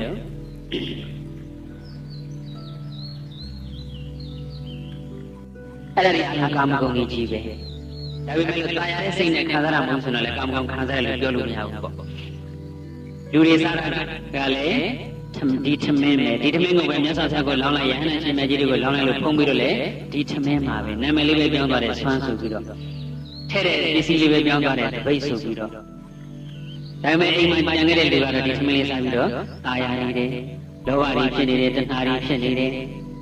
ဆိုတော့သူကကာမဂုဏ်ခံစားတာဖြစ်နေတယ်ဒီထမင်းကိုတိုးတွေကပဲဘုရားယဟန္တာတွေကြောင်းလိုက်တော့ဘုရားယဟန္တာတွေကြောင်းရတော့တပိတ်ထဲကနေဒီဆွမ်းကိုပဲဖုံးပေးတာပါပဲ ယဟနာတရားယဟနာတွေကြတော့ကာမဂုဏ်ခံစားတာဟုတ်သေးရဲ့လားမဟုတ်တော့ဘူးဒါပေမဲ့အဲ့ဒီဆိုရင်ကာမဂုဏ်တော့ကာမဂုဏ်ပဲဝိထုကာမပါပဲဒါပေမဲ့တာယာနဲ့စိတ်နဲ့ခံစားတာမဟုတ်တဲ့အတွက်ကာမဂုဏ်ခံစားတယ်လို့ပြောလို့မရတော့ဘူးဒါကြောင့်ဝေးလီကောင်းလေးဆိုတာတရားစကားတရားသဗ္ဗေဆန်းတဲ့စကားလုံးနဲ့ပြောမယ်ဆိုရင်တော့ကာမဂုဏ်တွေနဲ့ဝေးလီကောင်းလေးပဲကာမဂုဏ်ဆိုတာကလည်းတက်ရှိကာမဂုဏ်တက်မဲ့ကာမဂုဏ်နှမျိုးရှိတာပေါ့နော်ခုနတက်ရှိကာယရတက်ရှိတွေအလုံးကတော့တက်ရှိကာမဂုဏ်ပေါ့ကာယရတက်မဲ့တွေအလုံးကတော့တက်မဲ့ကာမဂုဏ်ရွှေငွေကြောက်တံကာရီတိုက်တွေရေခဲတက်တာတွေရုပ်မြင်တညာဆက်တွေဒါတွေကုန်တော့လည်းဘာတွေပဲလို့ကာမဂုဏ်တွေပဲနော်ကာမဝတ္ထုလို့ခေါ်တာပေါ့အဲ့ဒါယောဂီတို့ကရွှေတွေငွေတွေတိုက်တိုက်ကားတွေပစ္စည်းဥစ္စာပြည့်စုံတာနဲ့မပြည့်စုံတာဘာကိုကြိုက်တယ်ပြည့်စုံတာကြိုက်တယ်ဝိလေကောင်းလို့ဆို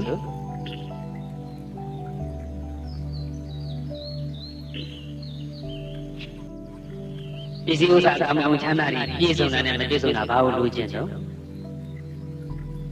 ပြည့်စုံတာပဲလိုချင်တယ်ဒါရိုးရိုးသားသားဖြစ်တာဆိုတော့တာရုချက်ခေါ်အောင်ပါပေါ့အဲ့တော့ခုနကာမဂုဏ်တွေဝေးနေကောင်းနေဆိုတော့လေအသုံးချတဲ့ဒီပေါ်မှာမူတည်တာပါနော်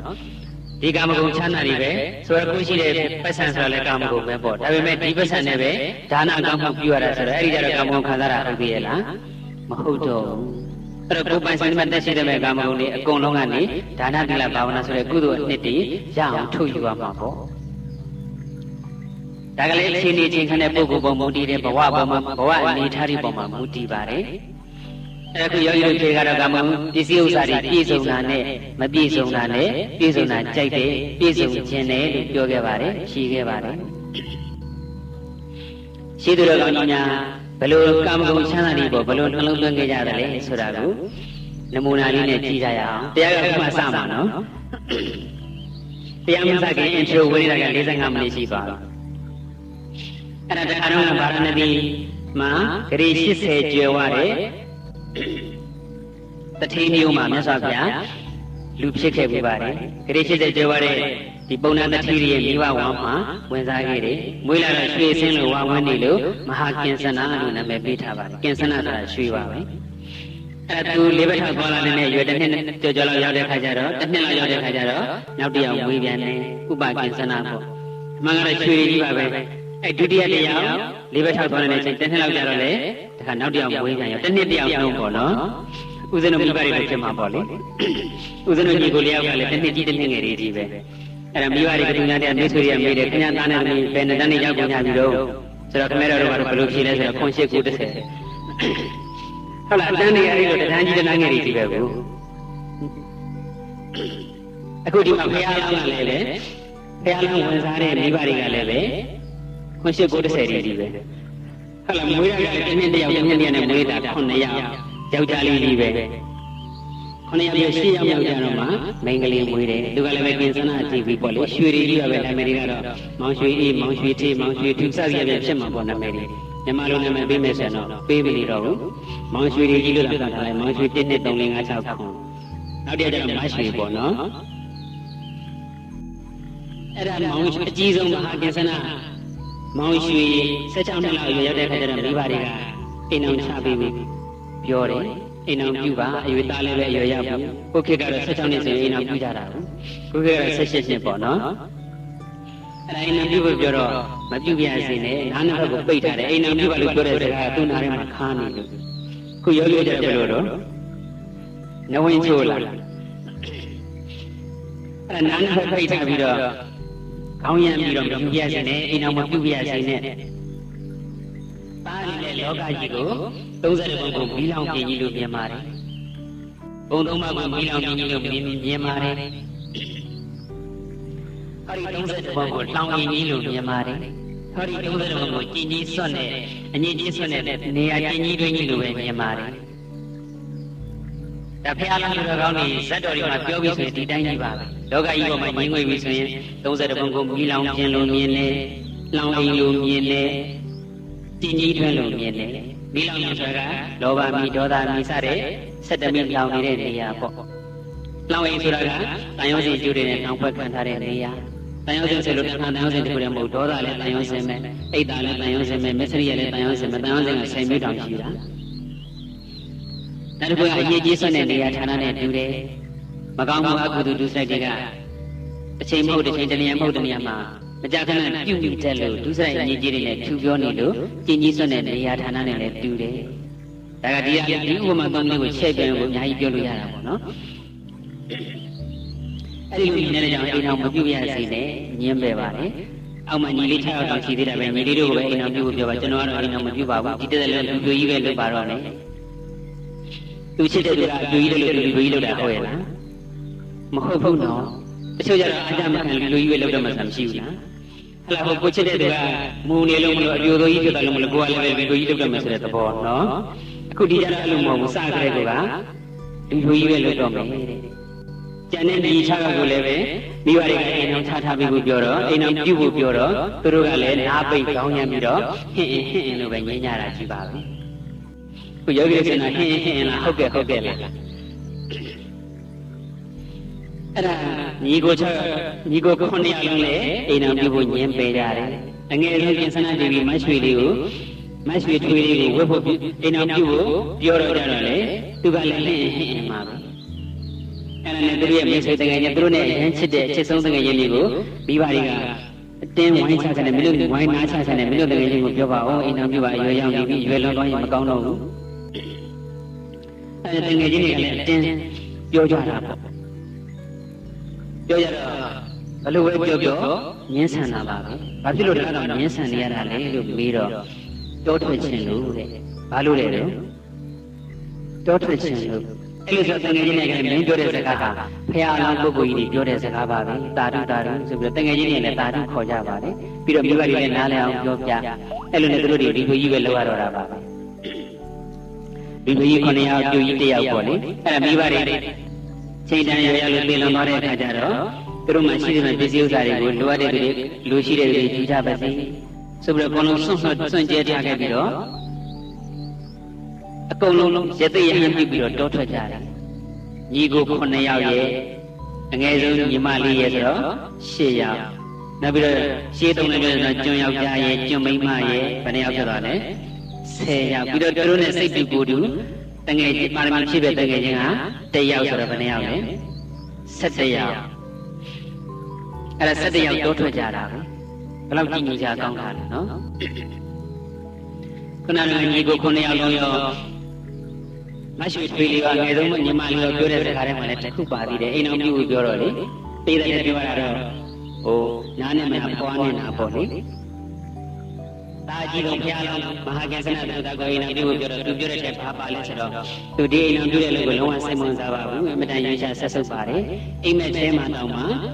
ဒီမေထုံကျင့်ကိုမကျင့်ဘူးပါဘူးဒါကဓမ္မကြီးကလာတဲ့သူတော်ကောင်းတွေမို့လို့ပါဓမ္မမြင်လာတဲ့ပုဂ္ဂိုလ်တွေဆိုတော့အိမ်မက်ထိုက်တောင်မှသူတို့ကကာမဂုဏ်ချမ်းသာမခံစားဘူးပါဘူးတဲ့ခံစားလို့တဲ့စိတ်မရှိပါဘူးအဲ့တော့ကိုယ်ဓမ္မမြင်လာတာလားဘယ်ပြရလာလဲကိုယ့်ကိုယ်ပဲဆုံးဖြတ်တယ်နော်လူရမရရတာမလို့လူကြီးလုပ်နေလို့ကြတော့ဓမ္မမြင်လာတယ်လို့ပြောလို့ဖြစ်ပါမှာမဖြစ်ဘူးနော်ခုနအိမ်မက်ထိုက်တောင်မှမချစ်တဲ့သူမှာအဲ့ဒါဓမ္မမြင်လာတယ်လို့ပြောလို့ရမှာအဲ့ဒါနဲ့တောထွက်သွားပြောပပကြီးတွေ17ယောက်ဆိုတော့အခုယောဂီတို့ကရောတောထွက်ရင်တယောက်တည်းထွက်ချင်လားအုပ်လိုက်ထွက်ချင်လားတရားကဟောလက်ဆန်နေဆိုတော့အေးအေးဆေးဆေးပဲပြောသွားတော့မယ်တဏှာကြီးကြော်ရင်ကြော်ပါသေးတော့နော်ဘာရီပြောမယ်ဆိုရင်စကလုံးကအတိအကျစီကဆန်ကလောက်ထားတာမဟုတ်ဘူးပြင်ပေါ်မှာထိုင်ရင်းနဲ့အတန်နောက်အာယုံလေးစိုက်သေးကပ်ပြီးတော့ပေါ်ရအာယုံထဲမှာခေါင်းထဲမှာပေါ်ရလေးပြောသွားတာခုတယောက်တည်းထက်တာကြိုက်လားအုပ်လိုက်ထက်တာကြိုက်လားဆိုတော့ခေါင်းထဲကနေပေါ်လာကြတယ်တခုဟလာကိုယ်ဘဝကအတွေ့အကြုံလေးတွေခံစားချက်လေးတွေဆိုတာကလည်းကျွန်တော်ကိုဟောပါခင်ဗျာကျွန်မကိုဟောပါရှင်းတယ်ဆိုခေါင်းထဲပေါ်လာတယ်ဘယ်တတ်နိုင်မလဲနော်လေကျော်ရှိခြင်းလို့ရှိတာမဟုတ်ပါဘူးဦးဇင်းရဲ့ကျေးဇူးတော်ရှင်မဟာကဏ္ဍဆရာကိုဆရာသမားတန်ရလို့ပါကျေးဇူးတော်ရှင်မဟာကဏ္ဍဆရာတည်းကနည်းနည်းခင်းဩဝါဒပြီးတော့တစ်ခါမှပြောဘူးတယ်ကြီးစရာသဘောနဲ့ပြောတာပါကြီးစရာဆိုပေမဲ့ဆရာကြီးလည်းတက်တော့80လေးပြောပြီးဆိုတော့အဲ့ဒီလိုမှလည်းဖြစ်မဲ့ထင်ပါတယ်ဆရာတော်ကြီးကတက်တော့80တည်းတောထွက်မယ်လို့ဆုံးဖြတ်ထားတာဒါပေမဲ့ဆရာတော်ကြီးကတက်တော့88မှာပဲဘဝနဲ့ပြန်လုံမှုသားလို့ဆန္ဒမှာပြည့်ဝသွားတယ်ဆရာတော်ကြီးကဘာလို့လဲဆိုတော့ငါတောထွက်လို့ရှိရင်လည်းကပ်ပြည့်ကြီးရောက်ခေါ်သွားမယ်တဲ့နွားမကြီးတဲ့ကောင်လည်းခေါ်သွားမယ်ကပ်ပြည့်ကြီးကဆန်းချက်ကပ်ဖို့ပါတဲ့နွားမကြီးကတော့နွားနုတောက်ဖို့တဲ့ ခုယောဂီတို့ထိုင်ဘာတွေခေါ်သွားကြခေါ်ခြင်းနဲ့ခေါ်သွားကြပါတော့နော်အခုဒီမှာစက်တရားပြကြတာဆိုတော့တော်တော်ကြီးပေါ့အဲ့ဒါနဲ့ဟိုမှာတတိတိကြီးငယ်တွေတော်တဲ့အတူတူအုပ်လိုက်ပြီးပဲသွားခူးကြ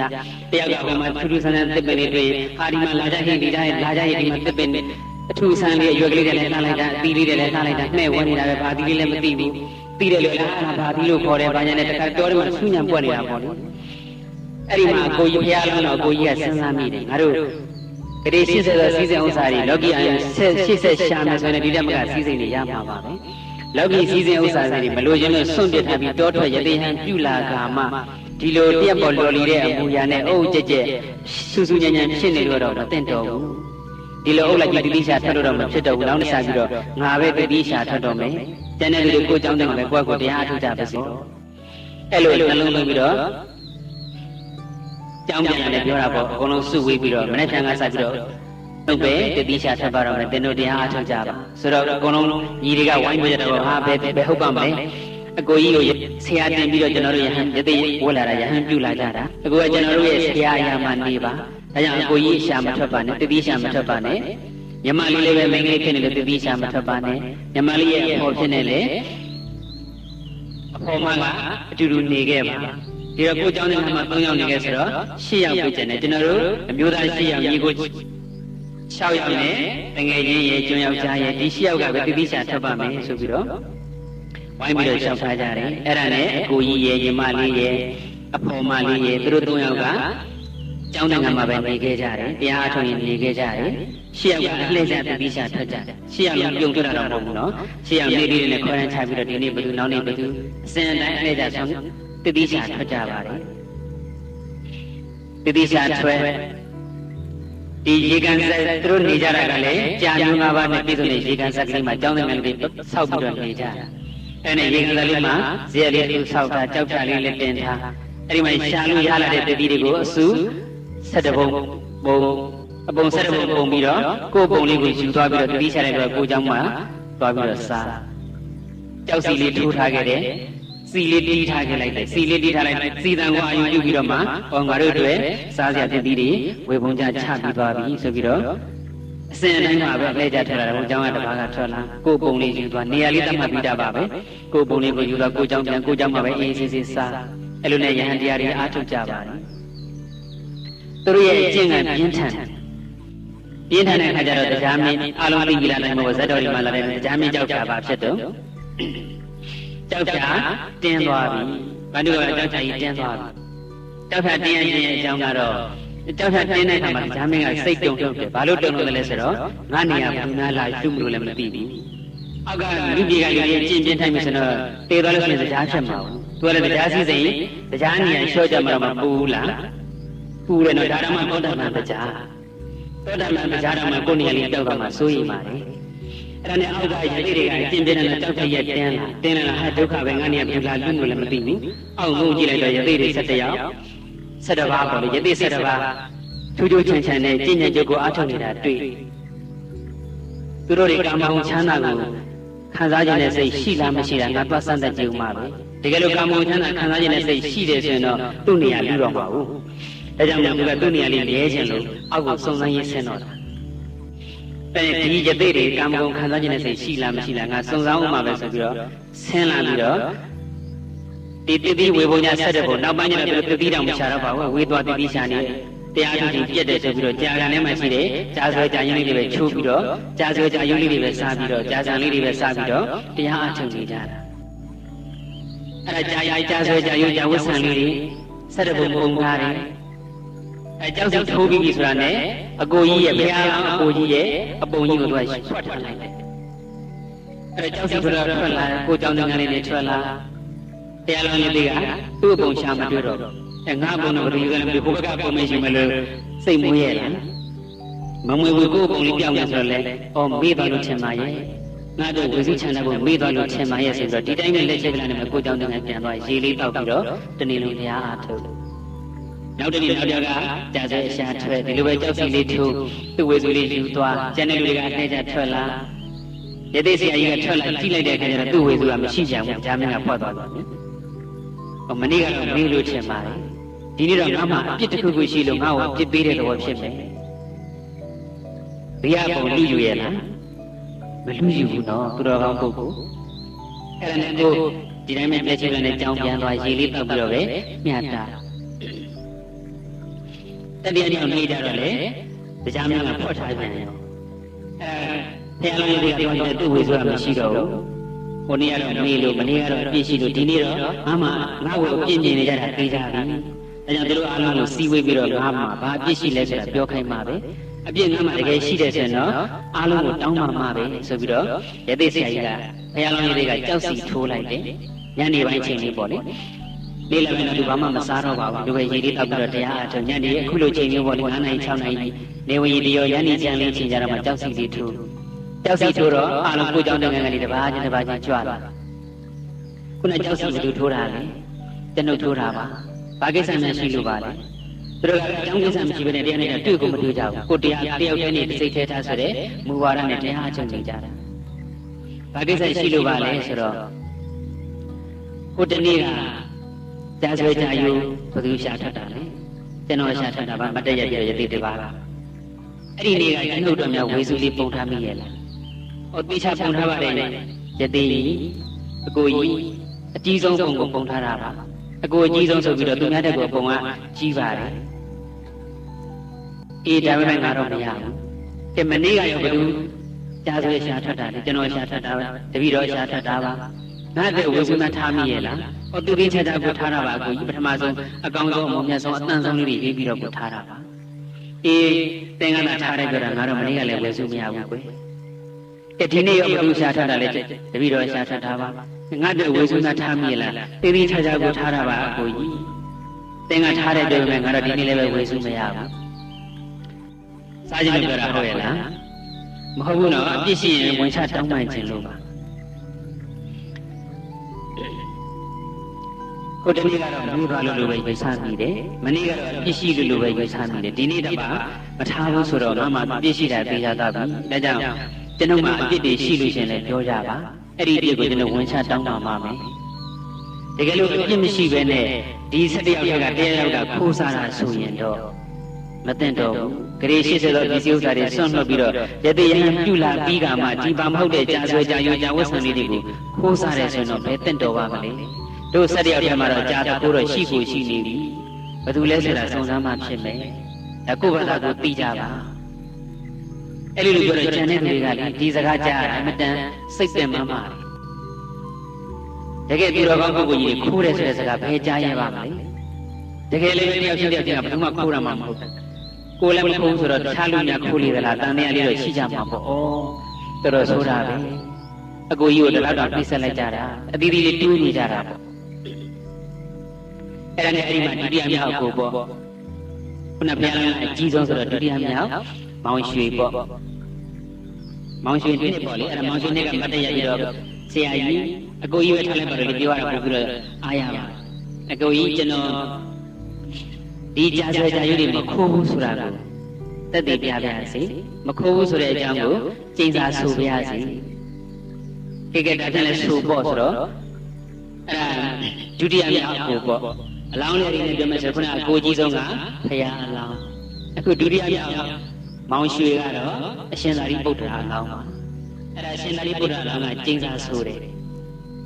အကိုကြီးရဲ့ဝေစုဖြစ်တဲ့ကြာဆွဲကြာရွတွေကိုအကျဉ်းတို့တကယ်လို့များခိုးခဲ့တယ်ဆိုရင်ရွှေတွေငွေတွေကြောက်တံပရမညာတွေဆင်းနေမြင်းတွေနွားတွေစိတ်တွေ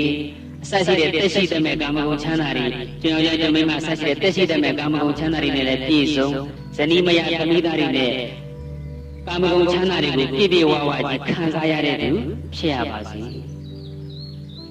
အလိုကျပြောလိုက်တဲ့အခါကျတော့တကယ်လို့များကြီးကြဆွဲကိုခိုးမိတယ်ဆိုရင်ဇနီးမယားသမီးသားတွေနဲ့ကာမဂုဏ်ချမ်းသာခံစားရပါစေကဲသူတို့ကျင့်တာကလောကလူတွေကျင့်တယ်ဆန့်ကျင်ဘက်ဖြစ်မနေဘူးလားလောကလူတွေဆိုဘလို့ကျင့်မယ်ကြီးကြဆွဲတကယ်မခိုးရတာမှတကယ်လို့များခိုးခဲ့ရင်ကာမဂုဏ်ချမ်းသာတွေမပြည့်စုံရပါစေနဲ့လို့ကျင့်ကြဘာလို့ဆိုကိုယ်ကကာမဂုဏ်ချမ်းသာခံစားချင်တာဘူးကိုသူတို့ကကာမဂုဏ်ချမ်းသာခံစားချင်တာလားမခံစားချင်တာလားမခံစားချင်တာမခံစားချင်တဲ့ပုဂ္ဂိုလ်တွေဆိုတော့ကြာဆိုတွေဘုလို့ရှိရင်ကာမဂုဏ်ချမ်းသာတွေနဲ့ပြည့်စုံတဲ့သူဖြစ်ပြရစီတယ် အဲ့ဒီလိုပြောကျန်တဲ့ရသေးတွေကအကုန်လုံးနားနှစ်ဖက်ပိတ်ထားကြတယ်မကြိမ်မနဲ့အဲ့ဒီကြိမ်တည်းကြောက်ရှာကောင်းလိုက်တာအမတန်ဝင်လေးလိုက်တာအမတန်ကိုရွှန်းရှာကောင်းလိုက်တာမကြိမ်စားမနဲ့အဲ့ဒီလိုကြီးတော့မကြိမ်မနဲ့ဝိုင်းတာရတယ်ဘယ်တော့မှညှို့စရာကောင်းတာလဲနော်ကာမဂုဏ်ချမ်းသာတွေကိုဝေးလေကောင်းလေလို့နှလုံးသွင်းထားတဲ့သူတော်ကောင်းပုဂ္ဂိုလ်ကြီးတွေပါဒီလိုပြောလိုက်လို့ချမ်းသာလေးပေါ်တယ်မြတ်ဘဝတိုင်းကာမဂုဏ်ချမ်းသာတွေရအောင်မရှာခဲ့ဘူးအများနဲ့ဆွန့်ကြတယ်ဒီလိုမဆိုလို့ပါဘူးချင်းချင်းထားဖို့မဟုတ်တည်တယ်အဲ့ဒီဘဝမှာတော့ယသိယဟန်ပြုပြီးတော့သမထသာသနာ့မှာဆိုတော့ဝိပဿနာတော့မရဘူးသမထပေါ့ဒီသမထကမ္မထံကိုသာနဲ့ဒီဘဝရဲ့နှစ်သာရလို့သတ်မှတ်ထားတဲ့ပုဂ္ဂိုလ်တရားကျမ်းလူကောင်မှမနေခြင်းပဲနဲ့တိုးထဲမှာပဲယဟန်တရားနဲ့မွေးလျော်ခြင်းနဲ့ပုဂ္ဂိုလ်အတွက်ကြတော့ဒီကာမဂုဏ်ချမ်းသာတွေဟာဝေးလေကောင်းနေပဲငကိုကလေးကလည်းဝေးလေကောင်းနေလို့သိလို့လည်းတော်ထွက်ကြတာပါပဲအဲ့တော့ကျန်တဲ့ဆက်တယောက်လည်းပဲကြည်လို့ရှိရင်အဲ့ဒီတိုင်းကြီးချိန်မှာပါပဲကာမဂုဏ်ဒီကြာရွတွေကိုခိုးပြီးလို့ရှိရင်ကာမဂုဏ်ချမ်းသာတွေပြည့်စုံပြရစီကြီးပဲဒါပေမဲ့ပြည့်စုံနည်းလေးတွေပဲကွာသွားတာအထူးလေးတွေပဲရေးမှတ်ပေါ့လေအကုန်လုံးပြင်ညမှာကတော့ဇနီးမယားသမီးသားတွေနဲ့ကြီးပွားချမ်းသာပြစီကြီးပဲကျင့်ကြပါအရှင်သာရိပုတ္တရာမထေရအလောင်းယသိရွှေတွေအများကြီးချမ်းသာပြစီလို့ကျင့်တာဟာဒုက္ခတွေအများကြီးကျွံတွေ့ပြစီလို့ကျင့်တာပါပဲရွှေတွေအများကြီးရှိရင်ရှိသလောက်ဆင်းရဲဒုက္ခတွေကျွံတွေ့ရမယ်ဒါကတော့လောကီယာယကာမဂုဏ်ချမ်းသာတွေကိုလုံးဝစွန့်လွတ်မဲ့ပုဂ္ဂိုလ်အနေနဲ့ဆုတောင်းတာပေါ့ရွှေစရှိတဲ့ကာမဂုဏ်ဝတ္ထုတွေလုံးဝမလိုချင်ဘူးတကယ်လို့ကိုကအကြောင်းမညီညွတ်လို့ရွှေငွေစရှိတဲ့ပစ္စည်းဥစ္စာတွေကိုလုံးဝမစွန့်လွတ်နိုင်သေးဘူးသိမ့်ပိုက်ထားရသေးတယ်ဆိုရင်လေအဲ့ဒီရွှေကိုအကြောင်းပြုပြီးတော့ငွေကိုအကြောင်းပြုပြီးတော့ကုသိုလ်တရားတူအောင်ကြိုးစားလို့မရဘူးလားရတယ်ရွှေတွေအများကြီးချမ်းသာတယ်မြတ်စွာဘုရားရဲ့တတ်တော်တွေဌာပနာထားတဲ့ဇီရီတော်တွေမှာရွှေသင်္ကန်းကပ်လူမယ်ရွှေပြားသင်္ကန်းကပ်လူမယ်ရွှေစင်သင်္ကန်းတွေကပ်လူမယ်ကိုယ်မှရှိတဲ့ယရဏပစ္စည်းတွေကိုဘုရားရဲ့ဌာပနာမှာဘုရားရဲ့ဌာပနာတိုင်းမှာလူမယ်ရွှေတွေဆိုလို့ရှိရင်လည်းရွှေပန်းကိုင်းတို့ရွှေတခွန်းတို့ရွှေထီးတို့ပြုလုပ်ပြီးတော့မြတ်စွာဘုရားရဲ့တတ်တော်တွေကိုပူဇော်မယ်ဆိုရင်လည်းကုသိုလ်တရားတွေတိုးပွားသွားတာပါပဲသူတော်ကောင်းတက်ခံရှိတဲ့ပုဂ္ဂိုလ်ဟာကိုယ်ပိုင်ဆိုင်ထားတဲ့ကာမဝတ္ထုအစုစုကိုကုသိုလ်တရားတွေအဖြစ်အသွင်ပြောင်းလဲတတ်ပါတယ်။ဒါပေမဲ့အချိန်နဲ့အချိန်ခါအရာလုံးဝဆွန့်လွတ်ဖို့အချိန်နဲ့ပေးနေတဲ့အထူးသဖြင့်အခုလိုမြတ်စွာဘုရားရှင်ရဲ့သာသနာတော်ကြီးနဲ့ကြုံတွေ့တဲ့အခိုက်တန်မြာနဲ့ချီပြီးတော့ရတောင်ရခြင်းယဟန်ဘဝမျိုးသာသနာပေါင်းမျိုးတွေ့နေတဲ့အခိုက်မျိုးမှာတော့ကိုယ်ကစွန့်နိုင်မယ်ဆိုရင်လုံးဝဆွန့်လို့ပြီးတော့ယဟန်တရားနဲ့မွေးလျော်နိုင်မယ်ဆိုရင်တော့အကောင်းဆုံးပါပဲနောက်တစ်ခါအရှင်မဟာမောဂလန်အလောင်းယသိမောင်ရွှေ၃ချက်မှာပေါ့အရှင်မဟာမောဂလန်အလောင်းယသိကလည်းကျင့်ကြံတယ်အကျွန်ုပ်ဒီကြာဆွဲကြာရိုးတွေကိုလုံးဝမခိုးရယူအမှန်ပါတကယ်လို့ဒီကြာဆွဲကြာရိုးတွေကိုခိုးခဲ့တယ်ဆိုရင်ဇနီးမယားသမီးသားတွေနဲ့ကြည်ကာမဂုဏ်ချမ်းသာတွေပြည့်စုံတဲ့ပုဂ္ဂိုလ်ဖြစ်ပါစေကာတိတိုင်းဖြစ်တဲ့စန္ဒကုကာတိတိုင်းကဖြစ်တဲ့နတ်သားတွေစန္ဒကုနတ်သားတွေပန်းမျိုးစုံကိုဆင်မြန်းသုံးဆွဲနိုင်တဲ့ပုဂ္ဂိုလ်ဖြစ်ပါရစေယသိတိုင်းကြည်ညတာကတော့ဇနီးမယားသမီးသားတွေနဲ့ရှင်ကိုယရနာတွေနဲ့လောကီယာယကာမဂုဏ်ချမ်းသာတွေပြည့်စုံတဲ့ပုဂ္ဂိုလ်ဖြစ်ပါရစေလို့ကြည်ညတာကြီးပါပဲဒါပေမဲ့ဘယ်လိုအစင်တန်းရှိတဲ့ပုဂ္ဂိုလ်လဲဆိုတဲ့သတ်မှတ်ချက်မှာတော့အတိတ်ကကျင်လည်ခဲ့တဲ့အထက်ထက်ခါကျင်လည်ခဲ့တဲ့ဘဝရီပေါ်မူတည်ပြီးတော့ဆူတောင်းလေးတွေကွဲသွားတာရှင်မမောက္ကလန်ကြတော့အမွေးအကြိုင်နန်းသားတွေကိုပုံမူပြီးတော့သဘောကျခုံမြင်ခဲ့တယ်ထင်ပါတယ်ဒါကြောင့်သူကြည်နေတဲ့အထဲမှာအမွေးနန်းသားတွေကိုစိတ်ရှိတိုင်းသုံးဆွဲနိုင်တဲ့သူဖြစ်ပါရစေတကယ်တမ်းဆိုတော့အမွေးနန်းသားတွေသုံးဆွဲနိုင်များစေဆိုတာလေအကောင်းပဲကြည်နာမဟုတ်ဘူးလားတာမန်လောကလူသားတွေနေနေကြည်တော့အကောင်းကြီးပဲတကယ်တမ်းဆိုရင်တော့မခိုးပါဘူးခိုးခဲ့လို့ရှိရင်အမွေးနန္ဒာတွေမသုံးဆွဲရပါစေနဲ့လို့ကြိမ်မှာအများစုကတော့သူတို့ကတော့မဟုတ်ဘူးမခိုးလို့ရှိရင်သုံးဆွဲရပါစေမခိုးလို့ရှိရင်အမွေးနန္ဒာတွေမသုံးဆွဲရပါစေနဲ့ဆိုတဲ့အဓိပ္ပာယ်ပဲအမွေးနန္ဒာတွေမသုံးဆွဲခြင်းလို့ကိုကြိမ်တာပါအမွေးနန္ဒာလေးသုံးဆွဲနေရတယ်ဆိုတာလဲချမ်းသာတာလားဆင်းရဲတာလားဒါတရားဟောဘုန်းကြီးစိတ်ချမ်းသာအောင်ပြောတာပါတရားဟောဘုန်းကြီးစိတ်ချမ်းသာအောင်ပြောတာကိုယ်ကတော့စိတ်ချမ်းသာတယ်ပဲထင်ပြီးတော့ဆွနေတာပဲဟုတ်လားတကယ်တော့ဒီအမွှေးနန္ဒာတွေကလည်းမလွဲမရှောင်တာသုံးဆွဲတာကလွဲရင်လွန်လွန်ကဲကဲသုံးဆွဲဖို့မသင့်တော်ဘူး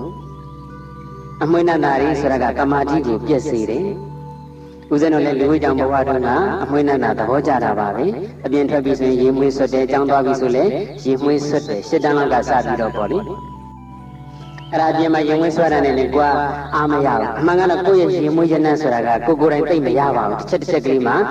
နှာခေါင်းနဲ့ဝင်လာတာကိုယ်ဘေးကပုံကိုယ်တွေပဲမွေးတာပါကိုယ်ဘေးကလူတွေရေမွေးဆွတ်ထားတယ်ဆိုရင်တော့ကိုယ်နှာခေါင်းနဲ့လည်းအမွှေးနဲ့နေမဝင်ဘူးလားဝင်နေသူများဆွတ်ထားတာမွေးတော့ကိုယ်ကလည်းကိုယ်ဆွတ်ထားရင်လည်းသူများမွေးမှာပဲသူများသဘောကျမှာပဲဆိုပြီးတော့ဆွတ်နေကြတာဒါဖြင့်ရေမွေးဆွတ်နေကြတယ်ရေမွေးဆွတ်နေကြတယ်ဆိုတာကိုယ်မွေးခြင်းလို့ဆွတ်တာလားသူများမွေးစီခြင်းလို့ဆွတ်တာလားဩသူများမွေးဖို့အတွက်များဘာလို့များပတ်စံအကုန်ခံနေရသေးတာလဲဘာလို့များအပင်ပန်းခံနေရသေးတာလဲတာမန်ယေရှုဆက်တဲ့တိုင်ုံနဲ့မလုံလောက်ဘူးလားအမှန်ကတော့ရေမွေးဆွတ်တဲ့လူတွေကယေရှုဆက်တဲ့တိုင်ုံနဲ့မလုံလောက်လို့ဆွတ်တာနော်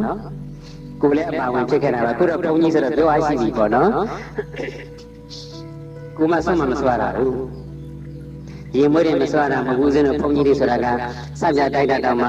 အမွေးဆက်တာနဲ့မတိုက်ရဘူးဦးဇင်းတို့ကျေးဇူးတော်ရှင်မဟာကဏ္ဍဆရာတော်တိုင်းတွေကလည်းအမွေးဆက်တာသုံးတာလုံးဝသဘောမကျပါဘူးမသုံးကျောင်းထဲမှာလည်းလုံးဝသုံးခွင့်မပြုဘူးအလိုလဲဆရာဦးဇင်းရှစ်ပါးတိလာတဲ့ကူကပါပြီးတာပဲလေမာလာကန္တဝိလိပနဆိုတာကန္တဆိုတာအမွေးနံ့တာပဲဒါပေမဲ့လို့ဦးဇင်းကိုရင်သင်္ကန်းဝိခါစားတုန်းကတော့အမွေးဆက်ပြဆိုတာလေတကယ်တမ်းကျတော့တိုက်နေတုန်းခဏပဲမွေးတာပါအမြဲတမ်းမွေးရမှာမဟုတ်တာကာဗလစ်ဆက်ပြလိုက်ရွေးနေလို့ရှိရင်ကာဗလစ်ဆက်ပြကိုယ်စီမှာအစင်းသိရှိရင်တော့တော်သေးတာပေါ့အစင်းသိမရှိလို့ဝယ်ဝချမှုဆိုတာလေစာစင်းသားဘက်မှာလွယ်တာမှမဟုတ်တာဒီတော့ပထမပိုင်းမှာအမွေးဆက်ပြရှိလေအမွေးဆက်ပြသုံးလိုက်တာပဲရှိတာသုံးလိုက်တာပါပဲဒါပေမဲ့တနေ့ကျတော့ကျောင်းတိုက်ရဲ့လူနိုင်ကဘုန်းကြီးတစ်ပါးကဦးစင်းရေချိုးနေတဲ့အချိန်မှာဆက်ပြကွက်ကြည့်ပြီးတော့တမင်လာကြည့်တာတော့မဟုတ်ပါဘူးသူကလည်းရေထဲမှာရေချိုးနေတာဆိုတော့တွေ့အဲ့တော့ကိုရင်မရှိပါသေးတယ်ကိုရင်ဆန္ဒတိကတခြားလူတွေအမွေးဆက်ပြသုံးတာကတော့တိတ်အရေးမကြီးဘူးတဲ့ကိုရင်လိုထင်ရှားကြော်ကြတဲ့ပုဂ္ဂိုလ်ကဒီလိုအမွေးဆက်ပြသုံးနေမယ်ဆိုရင်နောင်လာနောက်သားတွေကလည်းကိုရင်ဆန္ဒတိကတောင်သုံးသေးတာပဲဥဆန္ဒတိကတောင်သုံးသေးတာပဲဆိုပြီးတော့အတုလိုက်ပြီးသုံးကြလိမ့်မယ်တဲ့ရှင်းနိုင်မယ်ဆိုရင်အမွေးဆက်ပြလုံးဝမသုံးစီခြင်းဘူးတဲ့ကာဗလစ်ဆက်ပြပဲသုံးစီခြင်းပါတယ်အဲ့ဒီတခွန်ပြောပြီးကြတဲ့ကဥစဉ်တော်အမွေးဆက်ပြလုံးဝမသုံးတော့ပါဘူးဒီနေ့ဒီချိန်ထိကာဗလစ်ဆက်ပြပဲသုံးပါတယ်ကာဗလစ်ဆက်ပြကတော့မမွေးဘူးမလားသူသုံးတော့မသုံးဘူးထင်တယ်ဦးဇင်းတောင်မလာရင်ကာဗလစ်ဆက်ပြတွေပဲသုံးတာတွေ့သွားတော့ရှင်ပြားတဲ့ကောက်ကြကပိုးသေးစေတယ်ပိုးမွားတွေသေးစေတယ်ဆိုတော့ဟုတ်ပါတယ်ဒါပေမဲ့ရန်သူပိုးမွားတွေကိုတင်သေးစေတာမဟုတ်ဘူးမိတ်ဆွေပိုးမွားတွေကိုလည်းသေးစေတယ်တဲ့ခန္ဓာကိုယ်အရေးပြားကိုကြီးစုပြုတယ်မိတ်ဆွေပိုးမွားတွေကိုလည်းသေးစေတယ်တဲ့ဒါကြောင့်မလို့ကာဗလစ်တခြားခန္ဓာကိုယ်တော့ကာဗလစ်နဲ့တိုက်ချင်တိုက်ပါမျက်နှာကိုတော့ကာဗလစ်နဲ့မတိုက်နဲ့တဲ့သူတို့အခုဆိုရင်ဦးဇင်းတို့နဲ့တက်တူပြောဒီပါပဲတက်36တယောက်က3938ရှိပြီတဲ့ဒီနေ့ထိဂျွန်ဆင်ဂျွန်ဆင်မဲ့သုံးနေတယ်တိလိုက်ဂျွန်ဆင်ဂျွန်ဆင်ဆိုတာကခလီးဆက်ပြပြီခလီးတိုက်တဲ့ဆက်ပြဟလာခလီးတိုက်တဲ့ဆက်ပြဆိုတော့ဒီအဆက်ကလည်းတိတ်မกินဘူးတဲ့ပြောပဲဆိုတော့အဲ့ဒါကျန်တဲ့ခန္ဓာကိုယ်တော့ကြုံရတဲ့တိုက်ပါတယ်မျက်နှာကိုတော့ဂျွန်ဆင်နဲ့ဂျွန်ဆင်နဲ့ပဲကြိုက်တယ်တိုက်တယ်အဲ့ဒါအရှင်ပြားလည်းပဲဂျွန်ဆင်နဲ့ဂျွန်ဆင်နဲ့ပဲတိုက်ပါဆိုလို့ဂျွန်ဆင်ဆက်ပြတခဲလာထူထားသေးတယ်တစ်ခေါက်သုံးကြည့်တော့မွေးနေနေရှိနေတာနဲ့အခုတော့ဆက်မသုံးဖြစ်သေးဘူးပေါ့လေသုံးတော့သုံးကြည့်အောင်ခဲလေးလေးလူများနှုတ်လာမလားလို့အဲ့ဒါယဟန္တာငါရီစင်တော့အမွေးဆက်ပြကမသုံးကောင်းဘူးပေါ့လေသုံးလည်းပဲတိတ်တော့ပြဿနာတော့မရှိပါဘူးသူဆရာတော်ကြီးရတော့လေသုံးလည်းအရင်မကြည့်ပါဘူးဒါကတာယာတဲ့စိတ်နဲ့သုံးတော့မှမဟုတ်တာခေတ်ကာလအပြောက်ကလည်းရှိတာကအမွေးဆက်ပြပဲရှိတာဆိုပြီးတော့ဦးဇင်းတော်တတ်နိုင်ဆုံးတော့ကာဗလစ်ဆက်ပြခုနကဘုန်းကြီးပြောပြီးကြတဲ့ကကာဗလစ်ဆက်ပြပဲသုံးပြတာပေါ့ကာဗလစ်တွေလည်းလာလှူမနေကြနဲ့ဘူးနော်ဒီသုံးတဲ့ဟာတွေနဲ့ပတ်သက်လို့ရှင်ငါကြီးကြီးလာကတ်နေကြတော့အဲ့ဒါဦးဇင်းတို့ရေမွေးဆွတ်တဲ့အကြောင်းကိုပြောနေတာလူတို့ကရေမွေးဆွတ်အပြင်မှာဆွတ်ရတယ်နဲ့အားများတော့ငါစာကြည့်နေတော့လည်းရေမွေးနှံလေးနဲ့ဆိုရင်စာကြက်လို့ပိုကောင်းပါပဲဆိုပြီးတော့ဆွတ်ပြီးတော့စာကြက်ကြည့်တယ်တမင်နှမ်းကြီးလို့ကတော့မမွေးပါဘူးစာကြက်နေစာကြက်နေကြမှာတစ်ချက်အမွေးနှံကတူဝင်လာတယ်တူဝင်လာစိတ်ကအဲ့ဒီရေမွေးနှံစီရောက်သွားတယ်စာကတော့ကျင့်နေတာပဲပါဇက်ကတော့ဆိုနေတာပဲစိတ်ကလည်းမှတ်နေတာပဲဒါပေမဲ့တမာတိမရဘူးတမာတိကိုနှောင့်ယှက်တယ်ဦးဇင်းတို့ရဲ့ပင်ကိုယ်တဘာဝကလည်း တမာရီပြည့်ကိုယ်စိတ်မှာအာယုန်တစ်ခုကမလိုအပ်ဘဲနဲ့ပေါ်လာတဲ့ဆိုရင်ကြိတ်ကုန်မကြိုက်တမာရီရှိတာလေးကိုပဲသဘောကျတယ်ပေါ့ဒါဆင်မြေဖို့အဓိကတော့လည်းဟောမှုပါတယ်နော်ကိုယ့်လွတ်သဘောနေတဲ့ချိန်မှာဟိုအာယုန်လေးပေါ်လာဒီအာယုန်လေးပေါ်လာဆိုရင်မကြိုက်လို့ဆိုတဲ့အကြောင်းလေးတငယ်ချင်းတွေကဟိုကောင်မလေးနဲ့စဒီကောင်မလေးနဲ့စအင်းရောက်တော့စကြတော့အဲ့ကောင်မလေးမျက်စိနဲ့မြင်နေဟုတ်လားအဲ့ဒါကြီးကိုသဘောမကျလို့ကိုပဲဆယ်တန်းမအောင်မချင်းကြီးစားမထားဘူးလို့ဆုံးဖြတ်ထားတာလို့အဲ့ဒါမွေးနှံလေးသုံးရတာလည်းပဲအလုပ်ကိုနှောက်ယှက်ဖြစ်တယ်ဆိုတော့ဥစဉ်တော့မသုံးဖြစ်တော့ပါဘူးဒါကြောင့်ရင်မွေးနှံကိုလည်းမာယာယနံလို့နာမည်ပေးထားပါတယ်ယောဂီတို့မာယာယနံကြိုက်တာကြိုက်ရင်တော့ဒုက္ခရောက်မှာပဲနော်အဲ့ဒါမွေးနှံတာတွေသုံးဆွဲရတာလေဒီမွေးနှံတာအကြောင်းပြီးတော့ဒုက္ခရောက်တဲ့အကြောင်းတွေဖြစ်ပျက်တွေပြောမယ်ဆိုကုန်တော့မကုန်နိုင်ဘူးရေမွေးနဲ့ပတ်သက်တဲ့ထူဆောင်ပါရီပါရီဖတ်ကြည့်လို့ရှိရင်ဒီရေမွေးနဲ့ပဲဆိုင်ကျင်တဲ့လိန်ကိုဆွဲဆောင်တာတို့ဘာတို့ဒီရေမွေးနှံကြောင့်ပဲဒုက္ခရောက်တာတို့အများကြီးပါပဲအဲ့ဒါရှင်မဟာမောက္ကလန်လောင်းယသိကအမွေးနှံတာတွေအများကြီးသုံးဆွဲနိုင်တဲ့လူချမ်းသာကြီးဖြစ်ပါစေကြာဆွဲကြောင်ကြီးမှာခိုးခဲ့တယ်ဆိုရင်ပေါ့တိကျအပူပါဒလေးလည်းရှိသေးတယ်အတိကျအပူပါဒလေးတွေကိုတော့နောက်ပိုင်းကျမှတစုတစည်းနဲ့ပြောမယ်ရှင်သာရိပုတ္တရာရှင်မဟာမောက္ကလန်ပြီးတော့ရှင်မဟာကတ္တဗအလောင်းယသိကလည်းကျင့်ကြံတဲ့ကျွန်ုပ်ဒီအကိုကြီးရဲ့ကြာဆွဲကြာရွေးတွေကိုလုံးဝမခိုးခဲ့ရအမှန်ပါတကယ်လို့များဒီကြာဆွဲကြာရွေးတွေကိုခိုးခဲ့တယ်ဆိုရင်ဇနီးမယားသမီးသားတွေနဲ့ကြီးဝါချမ်းသာတွေဖြစ်ပါစေဥစ္စာစဘာလေယာရီအများကြီးပိုင်ဆိုင်တဲ့စဘာရီအများကြီးပိုင်ဆိုင်တဲ့နွားရီအများကြီးပိုင်ဆိုင်တဲ့အလုသမားအမှုလုပ်တွေအခါစားတွေအများကြီးကိုထိန်ချောင်အုပ်ချုပ်ရတဲ့လေပိုင်ရှင်တထေးကြီးဖြစ်ပါစေရှင်မဟာကတ္တဗလောင်းကလည်းဖြစ်လျက်ဘွားတွေမှာလေပိုင်ရှင်တထေးကြီးအဖြစ်များခဲ့တာဆိုတော့သူကျိန်လိုက်တဲ့အချိန်မှာအဲ့ဒါကကောင်းတဲ့ပေါ်လာတာပေါ့ဓာတ်ဆိုတော့ကလိုက်တဲ့သဘောရှိတယ်အရင်ဘွားကကျောင်းဆရာလုပ်ခဲ့တဲ့ပုဂ္ဂိုလ်ကလည်းဒီဘွားလည်းကျောင်းဆရာပဲလုပ်ချင်တာပဲနော်အရင်ဘွားဒီဘွားဆိုတာသာထားဒီဘွားတစ်ခုတည်းကြည်ကျောင်းဆရာဘွားကတက်60ပြင်ဆင်ယူအသက်60တိသူများကြီးပဲဆရာလုပ်လာတာဆိုတော့ပြင်ဆင်ယူပြီးတော့လေဒါကျောင်းဆရာဦးစင်းတော့ဘာမှမပြောသေးဘူးနော်ယောဂီတို့ပြောတာဟာလာအငြိမ်းသားဆရာတွေအငြိမ်းသားဆရာမတွေသူတို့ကိုယ်တိုင်ပြောတာပါအရှင်ပြတဲ့တပည့်တော်တို့ကကျောင်းဆရာဘွားလာတာဆိုတော့ဆရာလုံးဝမှကျင့်တတ်တယ်သူသဖြင့်တော့ဆရာမတွေပေါ့လေနော်တပည့်တော်တို့ကဆရာမဘွားကလာတာဆိုတော့ဆရာလေးတော့နည်းနည်းလောက်မှဆိုပြီးတော့ရှင်ပြလည်းနည်းနည်းတော့ရှောက်ပြစေအောင်ဆိုပြီးတော့သူတို့ကရှောက်တာလို့ဆရာလို့တဲ့တော့မအောင်မိပါနဲ့တဲ့တတိပေးတာပါလေအဲ့လိုအချင်းပေါ့လေရှင်မဟာကတ္တဗလောင်းကလည်းလေသမားဖြစ်ခဲ့တဲ့ဘဝတွေကလေသမားဆိုတော့သူကိုယ်တိုင်ထွန်းရဲဆိုင်ပြောတာတော့မဟုတ်ဘူးပေါ့လေပိုင်ရှင်ပေါ့ဟိုပိပ္ပလိနဲ့မေဘတာတော်ထက်တဲ့အခန်းလေးပါဒီမှာလည်းဒါသူတို့လေပိုင်ရှင်ဘဝပါပဲနော်အဲ့လေသမားလေတထေးကြီးဖြစ်တယ်ဆိုရင်လေတထေးဘဝမှာဆင်းရဲဒုက္ခတွေမရှိဘူးလားဘာဒုက္ခတွေလို့ပြောပါဦး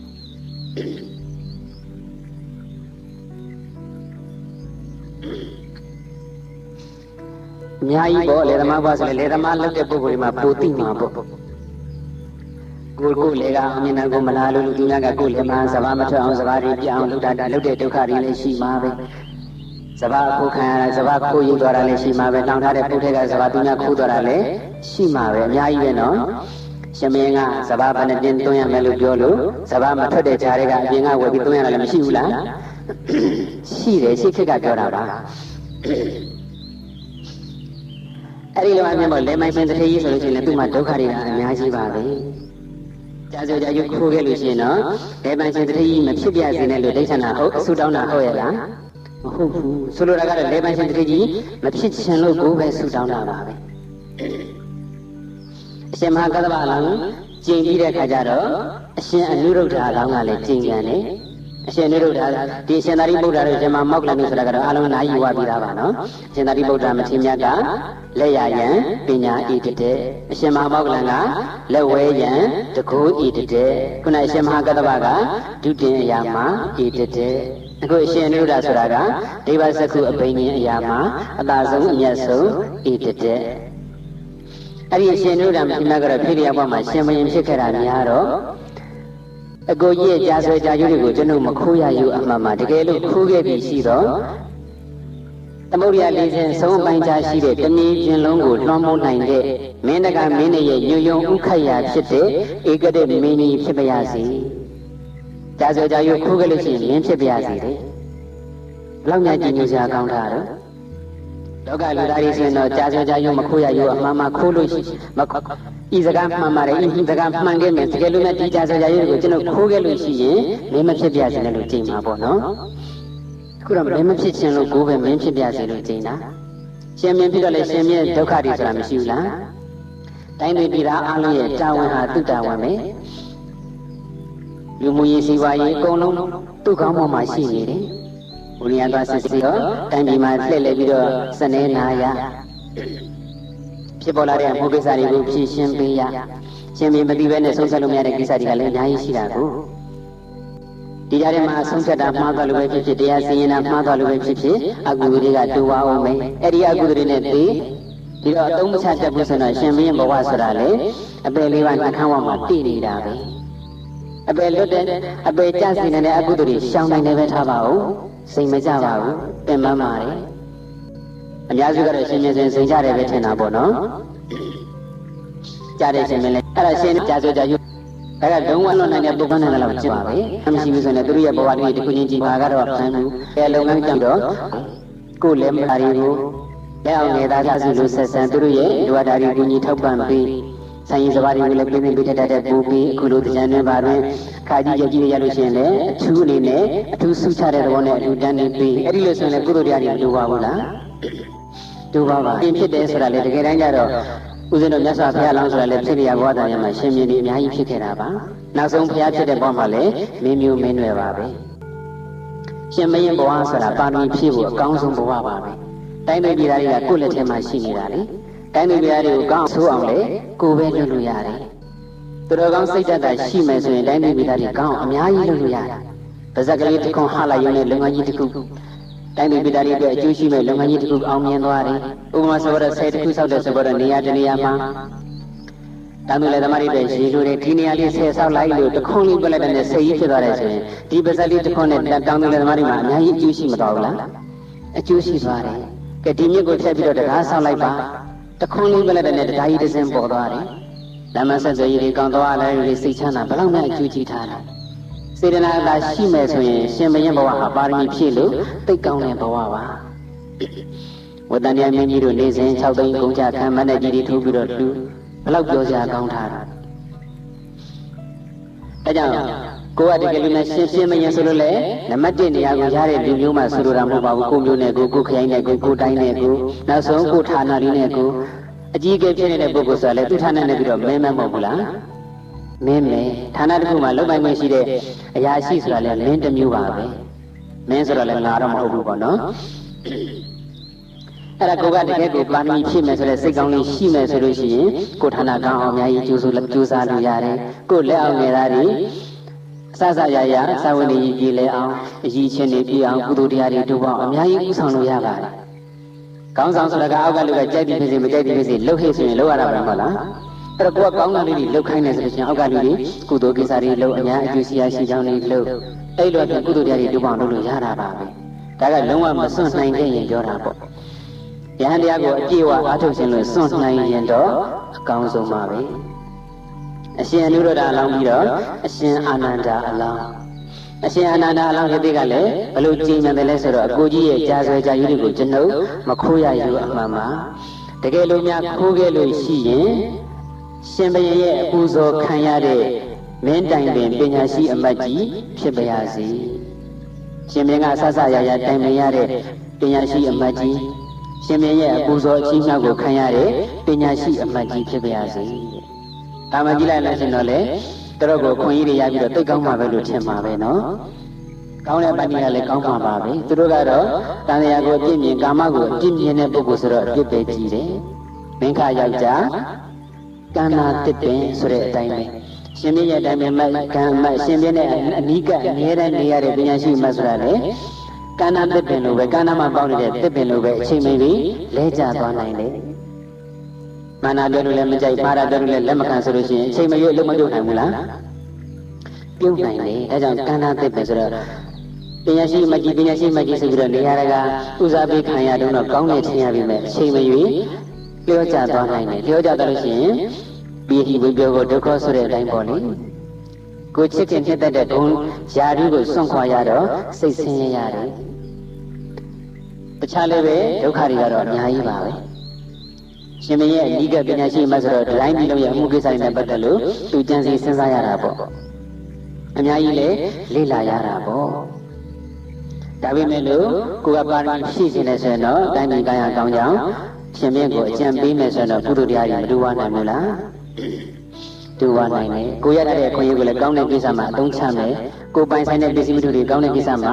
ကုသိုလ်ကိစ္စတွေအပြည့်ကင်းတဲ့ကိစ္စတွေမှာအသုံးချမယ်ဆိုရင်လေကုသိုလ်တရားတွေတူဝတာပါပဲဒါပေမဲ့လုံးဝစွန့်ပြီးတော့တော်တဲ့တောင်နဲ့ရဟန်းတရားအားထုတ်ရတာတော့ဘယ်ကောင်းမှမလဲလိုရင်းလေးတော့လည်းမမေ့နဲ့ပေါ့ဟိုလိုလုပ်လည်းရတယ်ဆိုပြီးတော့ကဲဘုန်းကြီးကလည်းကာမစိစိနဲ့နေကုသိုလ်လုပ်လည်းရတယ်ဆိုတော့တို့မစွန့်တော့ပါဘူးတော့မနေနဲ့ပေါ့လုံးဝစွန့်နိုင်ရင်တော့အကောင်းဆုံးပါမစွန့်နိုင်ခဲ့ရင်ဆိုတဲ့သဘောနဲ့ဒါအပေါ်တိထက်ထက်ပြောပြရတာအရှင်အနန္ဒာလောင်းကဘာဖြစ်ပြစီလဲတော့ကြာဆိုခိုးခဲ့ရင်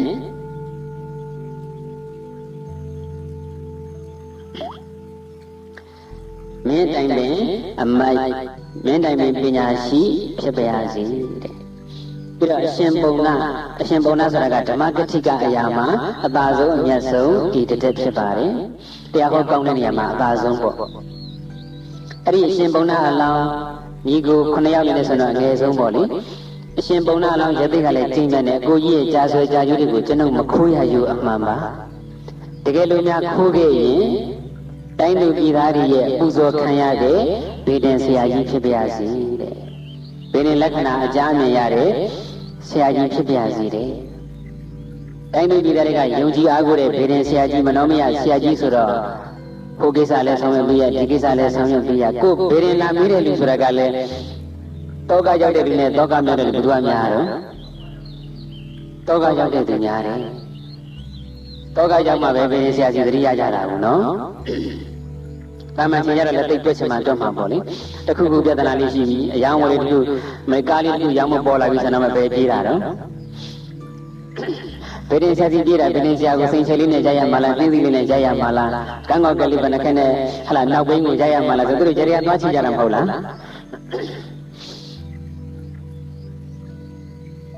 ကောင်းတဲ့ကိစ္စတွေလုပ်ရင်တော့လေဗေဒင်ဆရာပြေးတာသတိရတာပေါ့ဗေဒင်ဆရာလိန်ခိုင်းလို့တော့ကဖြစ်ပြီဆိုတော့မှပဲရောက်လာတော့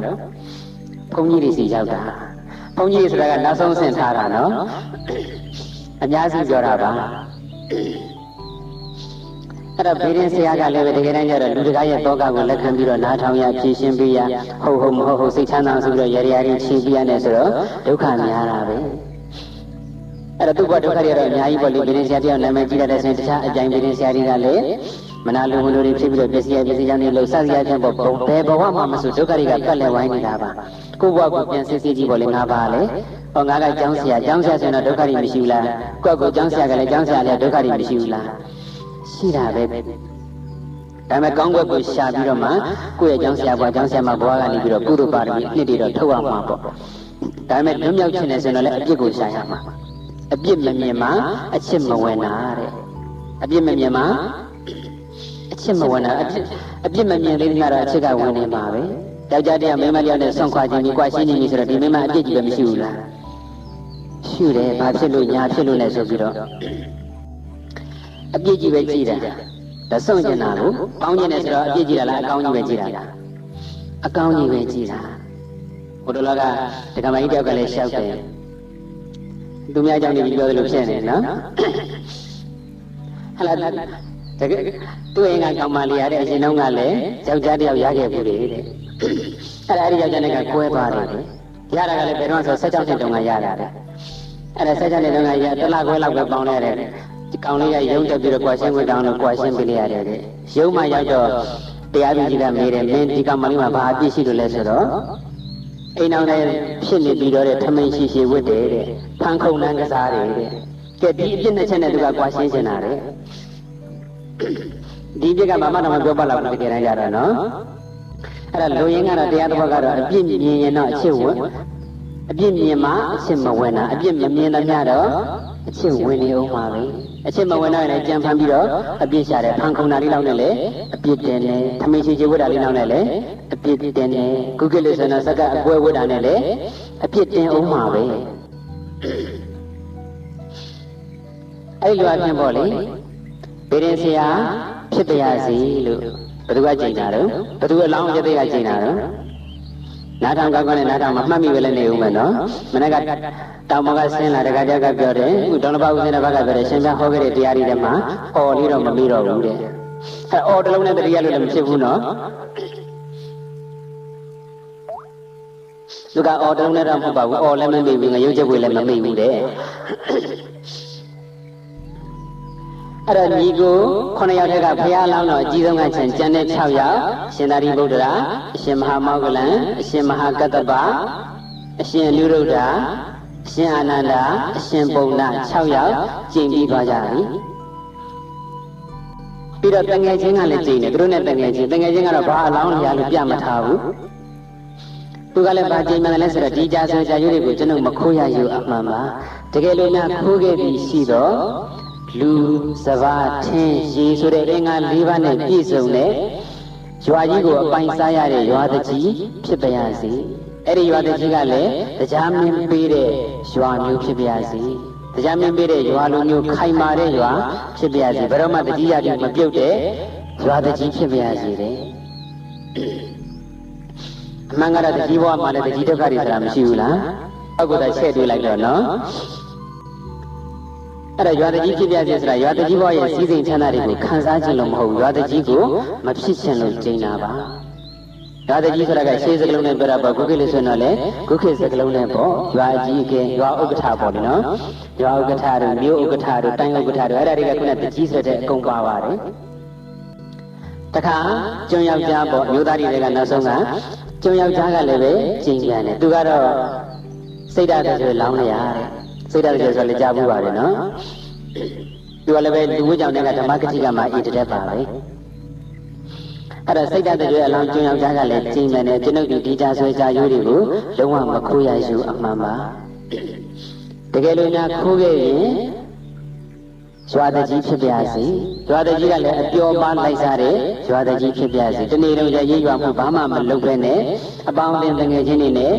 ဆိုလိုက်ကလိုက်ကာရာအိုကေသွားလိုက်ပန်းကုန်းဆွလိုက်လေအချိန်ဖြုံးတဲ့တကြီးဖြစ်ပါစေတဲ့ဘာကြီးချင်းမှမရှိဘဲနဲ့အပျော်ပါနဲ့ပဲအချိန်ဖြုံးနေလို့မလို့တိတ်မကြခင်မှာပဲယာရုအဖြုတ်ခံရတဲ့တကြီးဖြစ်ပါစေတဲ့သူကလည်းကျုံယောက်ျားဆိုတော့ရင်ဘောတွေကလည်းမကြဖြစ်ခဲ့သလားတော့မတို့တတ်ဘူးအိမ်ဖို့ပွဲစားတွေကဟိုပြောင်းဒီပြောင်းနဲ့လက်အပြောင်းလဲတွေများတော့သူလည်းပဲမမြဲခဲ့ဘူးထင်ပါတယ်ဒါကြောင့်မို့သူကအတိတ်ကတက်ကလေးတွေကပါလာတော့ဆူတောင်းတဲ့ခါကျတော့လေမြန်ထုတ်ခံရတဲ့တကြီးဖြစ်ပါစေတဲ့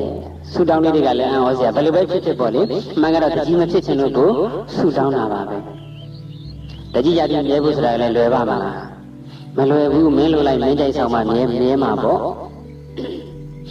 ဒါမှလည်းကွာပျော်ပါးတဲ့ကြီးလိုက်စားနေလဲတဲ့ဘယ်မြဲမလဲHIV တို့ AIDS တို့တကြီးဥက္ကဋ္ဌကြီးဖြစ်နေပြီဆိုမှတော့ကဲမပြုတ်ဘူးလားပြုတ်တာပေါ့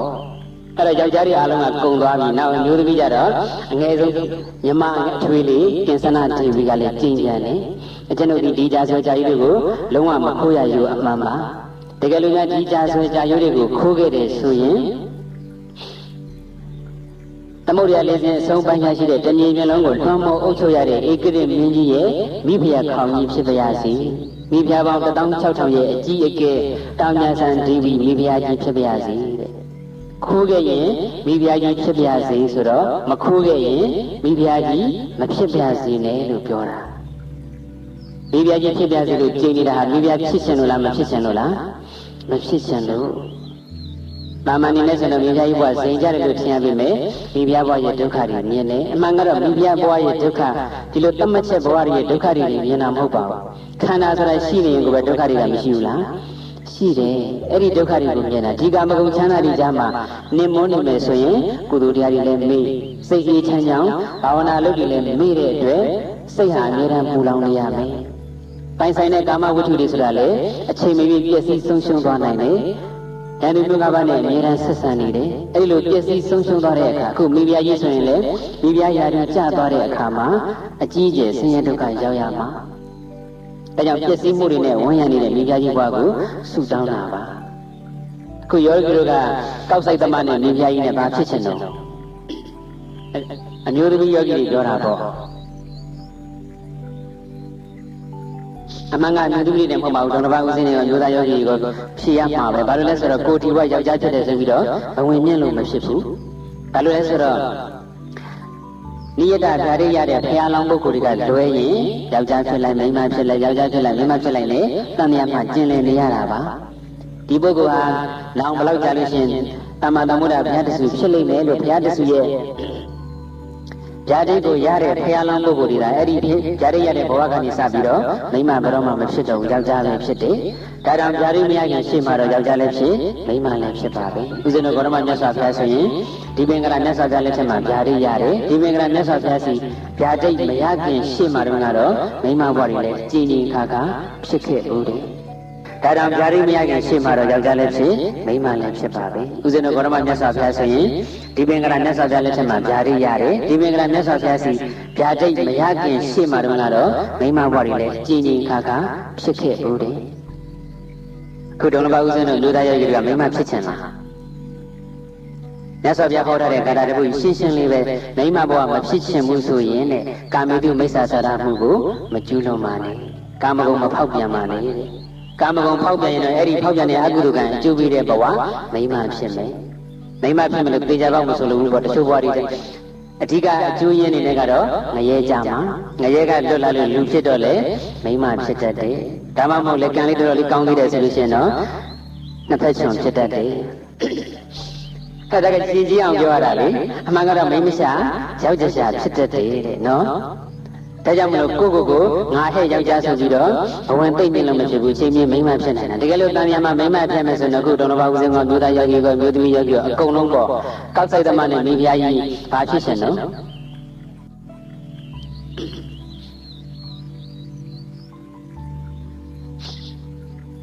အဲ့ဒီကဖြေမှဒီကလည်းဆက်ခေါ်လို့ရမှာနော်အဲ့ဒီနာကဖြေကြပါဦး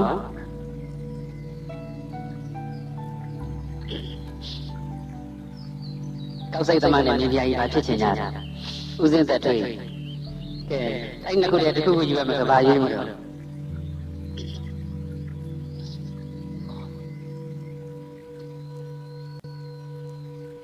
ကဲဒီဘက်က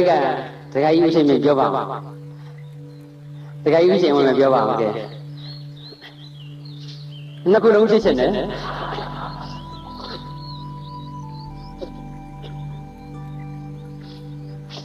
လက်ဆက်တော့ဒကာကြီးကနှစ်ဖက်ရှင်ကိုအမှန်ကတော့ဒီလိုဖြစ်လိမ့်မယ်ဒကာကြီးရှင်ပြောတဲ့ကပထမကောက်ဆိုင်သမားဖြစ်ရှင်မင်းကတိုင်ခံလှဲ့လေဟဲ့ဒီကောက်ဆိုင်သမားလေးချောလိုက်တာအဲ့ဒီမှာရှင်မင်းကတော်ကောက်သွားတော့ဘာဖြစ်သွားတော့မိဖုရားကြီးဖြစ်သွားတာပေါ့အော်ကိုဒကာကြီးတော့တော်မှမသိဘူး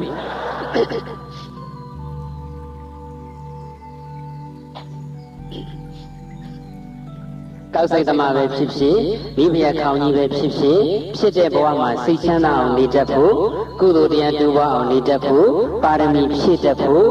အရေးကြီးပါတယ်စွမ်းနိုင်တဲ့ဘဝမျိုးသာသနာနဲ့ကျုံတွေ့တဲ့ဘဝမျိုးဆိုရင်တော့တန်မြတ်ဝိဆင်းရဲကနေလွတ်မြောက်ကြောင်းသတိပဋ္ဌာန်ဝိပဿနာအကျင့်ကောင်းအကျင့်မြတ်တွေကိုကျင့်ကြံကြိုးကိုအားထုတ်နိုင်ဖို့အရေးကြီးပါတယ်ကောက်ဆိုင်သမားကဝိပဿနာလုပ်ပြီးအားထုတ်သောတာပန်ဖြစ်မိဖုရားခေါင်းကြီးကတေပရီတစ်ခုပြီးတစ်ခုပြောင်းပြီးတော့ချိန်ဖြုံးနေမယ်ဆိုရင်ကဲပုထုဇဉ်ဘဝနဲ့ပုထုဇဉ်မိဖုရားခေါင်းကြီးနဲ့သောတာပန်ကောက်ဆိုင်သမားဆိုတာဘာဖြစ်ချင်လဲတော်တော်လေတဲ့လူတွေပဲနော်အဲ့ဒါကောက်ဆိုင်သမားတို့မိဖုရားခေါင်းကြီးဆိုတဲ့လောကီဂုဏ်တွေကတတ်မှတ်ချက်တွေကအဓိကမဟုတ်ပါဘူးအတွင်းကနှစ်သာရကအဓိကဆုံးဖြတ်ထားကမှကတန်မြတ်မှာငါဘယ်ဘဝမျိုးရောက်လျာဘဝမှာစိတ်ချမ်းသာအောင်နေတတ်တဲ့သူဖြစ်စေရမယ်။လောကနဲ့ဉာဏ်ခံနိုင်တဲ့သူဖြစ်စေရမယ်။ကုသိုလ်တရားတိုးအောင်လုပ်နိုင်တဲ့သူဖြစ်စေရမယ်။ပါရမီဖြည့်တတ်တဲ့သူပါရမီဖြည့်စွမ်းနိုင်တဲ့သူဖြစ်စေရမယ်။ကောက်ဆက်သမားဖြစ်ရင်ငါဘယ်တော့မှဝမ်းမနေဘူး။ဒီပြက်ခေါင်းကြီးဖြစ်လို့လည်းပဲမမနာမတက်ဘူးဆိုတဲ့စိတ်ဓာတ်မျိုးမွေးထားရမှာ။ဦးဇင်းတို့ဂေါရမမြတ်စွာဘုရားလောင်းလောက်ဒါနကုသိုလ်များတဲ့ပုဂ္ဂိုလ်ရှိအောင်မလား။တချို့ဘဝတွေမှာဒုစန္ဒာမျိုးမှာဖြစ်ရတယ်။စန္ဒာလမျိုးမှာဖြစ်ရတယ်။ပြောရမယ်ဆိုတော့တရောင်းစားမျိုးမှာဖြစ်ရတယ်။ဒါမတင်ကားတွေဘာလို့ဆိုတာထင်ရှားနေတာပဲနော်အဲ့ဒါတရောင်းစားမတင်ကားသွားကြည့်ပြီးတော့ဟာဒီကောင်ကတော့ဘာဒါနမှမရှိဘူးဒါနနဲ့လို့မွဲတယ်လို့ပြောလို့ဖြစ်ပါမလား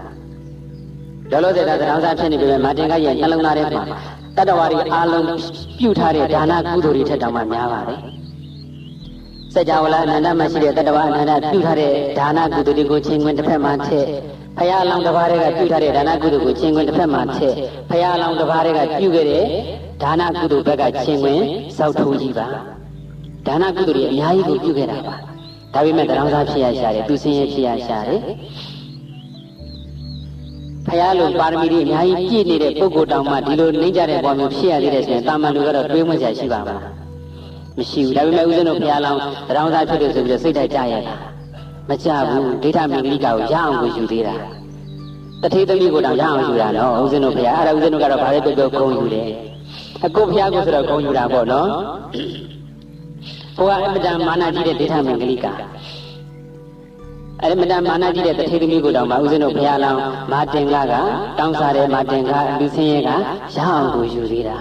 ကာမရာဂအာကြီးတို့ယူတာမဟုတ်နောက်ပိုင်းမှာသူကမိဘအမေလိုပြုစုလုပ်ကြည့်သူကလည်းတရားရအားထုတ်ဇန်နေနဲ့နောက်ဆုံးတော့ဓမ္မပြည်တောင်ရောက်တာပါပဲပြောချင်တာကတော့ဘဝအခြေအနေတွေဆိုတာမျိုးမျိုးကျင်လျာမှာရောက်တဲ့ဘဝမှာတခွန်းနဲ့ပြောမယ်ဆိုရင်တော့ပါရမီဖြည့်နိုင်မှုပဲရည်ကြည်ပါတယ်။ဘာပဲရည်ကြည်လဲပါရမီဖြည့်နိုင်မှုပဲမြင့်မြတ်တဲ့ပါရမီဖြည့်တယ်ဆိုတာဖြောင်းပြောရင်တော့မြင့်မြတ်တဲ့အလုပ်တွေလုပ်ဖြစ်ဖို့ပဲရည်ကြည်ပါတယ်။ခုဒီကင်္စနဒေဝီလောင်းရဆိုတာလေဥပ္ပလဝံထီရီမအလောင်းပါပဲ။တကူရမှာခုနရှင်မမောက်ကလန်လိုပဲပေါ့လက်ဝဲရန်ဤတတက်မှာပါပဲ။သူကလည်းဘဝတစ်ခုမှတော့ကောက်ဆက်သမားဖြစ်ခဲ့ပြီးပါတယ်ကောက်ဆက်သမားဖြစ်တော့လေထဲမှာကောက်ဆက်ရင်စားမယ်ဆိုပြီးတော့ပေါက်ပေါက်ကလေးတွေကြီးလာတယ်ညမှုပေါက်ပေါက်ကလေးတွေဖောက်လာတယ်အဲ့ဒါလမ်းရောက်တဲ့ပိဿကဗုဒ္ဓဓမ္မနဲ့တွေ့မစားတော့ဘူးငါဒီနေ့တနေ့တာငါခံမယ်ဆိုပြီးတော့ပေါက်ပေါက်900တူကုသိုလ်ကောင်းမှုပြုပါရမီဖြည့်အဲ့ဒါနောက်ဆုံးတော့နိဗ္ဗာန်တောင်ရောက်သွားတာပါပဲဒီတော့ကောက်ဆက်သမားတို့မိဖုရားကောင်းတို့စတဲ့ယာရုတွေတတ်မှတ်ချက်တွေဟာအရေးမကြီးပါဘူးဖြစ်ချင်တာဖြစ်ပါစေပေါ့နော်ကုသိုလ်ကောင်းမှုလုပ်တဲ့ကဘာဖြစ်ပြစီညာဖြစ်ပြစီလူစည်းစိမ်ရဲ့တတ်မှတ်ချက်တွေကိုဘာမှဆုမတောင်းမှနဲ့မသေးကြပါဘူးမသေးကြပါဘူးနိဗ္ဗာန်ကိုလည်းအထက်ကဆုတောင်းတန်မြာကုဏတကယ်လို့တောင်းကြသေးတဲ့ပါဆိုရင်စိတ်ဓာတ်ခိုင်မာတဲ့သူတယောက်သာဖြစ်ပြစီပါရမီဖြည့်စွမ်းနိုင်တဲ့သူတယောက်အကုသိုလ်ကိုရဲရဲရှောင်နိုင်တဲ့သူကုသိုလ်ကိုရဲရဲလုပ်ရဲတဲ့သူဖြစ်ပြစီလို့သာဆုတောင်းမကတော့နိဗ္ဗာန်ကိုသာဥတည်ဆိုင်ခုနပြောတဲ့သူတော်ကောင်းစွမ်းရည်တွေကအလိုလျောက်ပြည့်စုံသွားမှာပါပဲဒီပြကောင်ကြီးပြီးတော့ဘယ်သူကြံသေးတော့ကြိမ်ဖို့တောထွက်သွားတဲ့17ယောက်တည်းကဘယ်သူကြံသေးတော့ကျော်မလေးတယောက်ကြံသေးတယ်ကျော်မလေးကတော့ခုတ်ဆုပ်တရာအလောင်းပါပဲခုတ်ဆုပ်တရာဆိုတာဦးဇင်းတို့ရဲ့လင်းစိတ်တမန်တရားထဲမှာပါတယ်ဒီပိဋကပိဋကသုံးပုံအာကုံဆောင်နိုင်တဲ့နေရာဒီနည်းပြောတော့ဘဟုတုတပရိယတိဘဟုတုတများတဲ့နေရာမှာအသာဆုံးအမြတ်ဆုံးအေးတက်ရတဲ့အမျိုးသမီးလေးပါပဲသူဒီဘဝမှာလည်းပဲကျော်မဘဝဖြစ်ရရှာတာပေါ့ဒါအတိတ်ဘောရမှာပိစိကဗုဒ္ဓတစ်ပါးကပိစိကဗုဒ္ဓမဟုတ်ဘူးခါကုန်းတာကတော့ပိစိကဗုဒ္ဓကိုပိစိကဗုဒ္ဓခါကုန်းတာကိုပုံစံယူပြီးတော့တငယ်ချင်းတွေဝမ်းဖွဲ့ပြီးတော့ငါတို့နန်းတော်ကိုဆွမ်းခံကြရတယ်ဟိုပိစိကဗုဒ္ဓကဒီလိုသွားတယ်ဆိုပြီးတော့သူကပြောင်ပြတဲ့အတွက်ကြောင့်ဒါပိစိကဗုဒ္ဓသွားတော့မဟုတ်ဘူးကိုရမှာချင်းချင်းနမူနာလုပ်ပြီးတော့ပျော်ပြက်လုပ်ခဲ့တဲ့အကုသိုလ်ကြောင့်သူကခါကုန်းရတာကျော်မဖြစ်ရတာကတော့ဘဝတစ်ခုမှာတာမဏိမတစ်ပါးသို့မဟုတ်ဒိက္ခုဏိမတစ်ပါးကိုသူအလှကျင်နေတော့မိတ်ကပ်ဘူးလေးကသူနဲ့နည်းနည်းအလှမ်းဝေးနေလို့ဘေခုနီမနဲ့ကနီးနေလို့ရှင်မအဲ့ဒီမိတ်ကပ်ဘူးလေးခဏလှမ်းလိုက်ပါဆိုပြီးတော့ဘေခုနီမကိုခိုင်းခဲ့လို့ဘုန်းကြီးတွေဒီလိုက်ရှင်တွေကိုခိုင်းမှတော့စိတ်မကူးနဲ့နော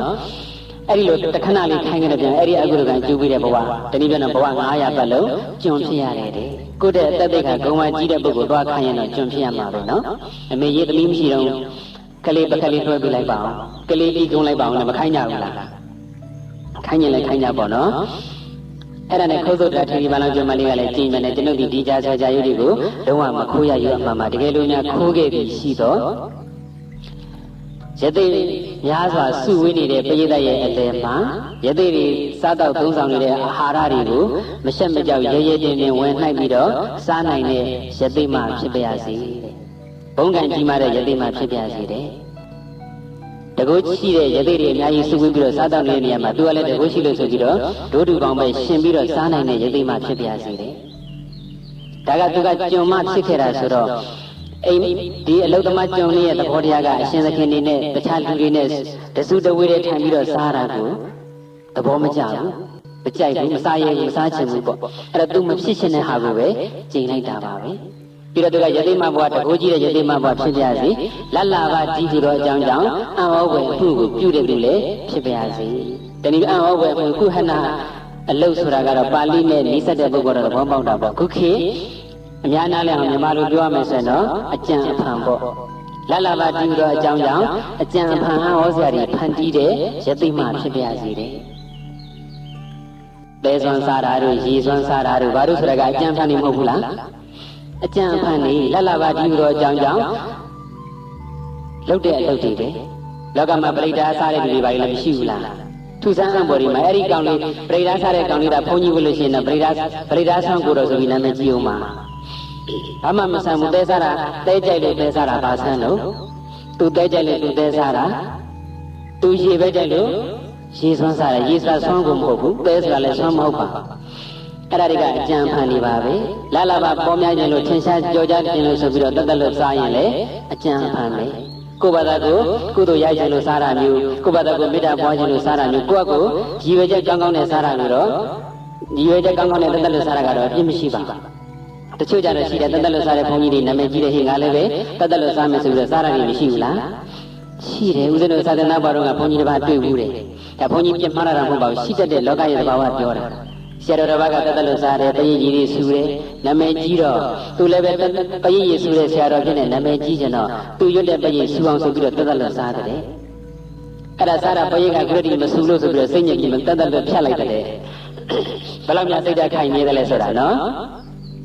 အဲ့ဒါယူချက်ကမှန်မှန်နာကိုယ့်အကိုသဘောယူနေတဲ့တရားဝရီရဲ့အလံကမစားခြင်းလို့ကိုယ်ကြောင့်တရားဝရီရဲ့အတက်မသိစေခြင်းလို့ကိုယ့်ဘာသာကိုရိုးရိုးသားသားစားတာကတော့စိတ်ထားကောင်းတယ်နှလုံးသွင်းကောင်းတယ်ဆိုရင်စားနေတဲ့ခိုက်တံမှာလည်းပ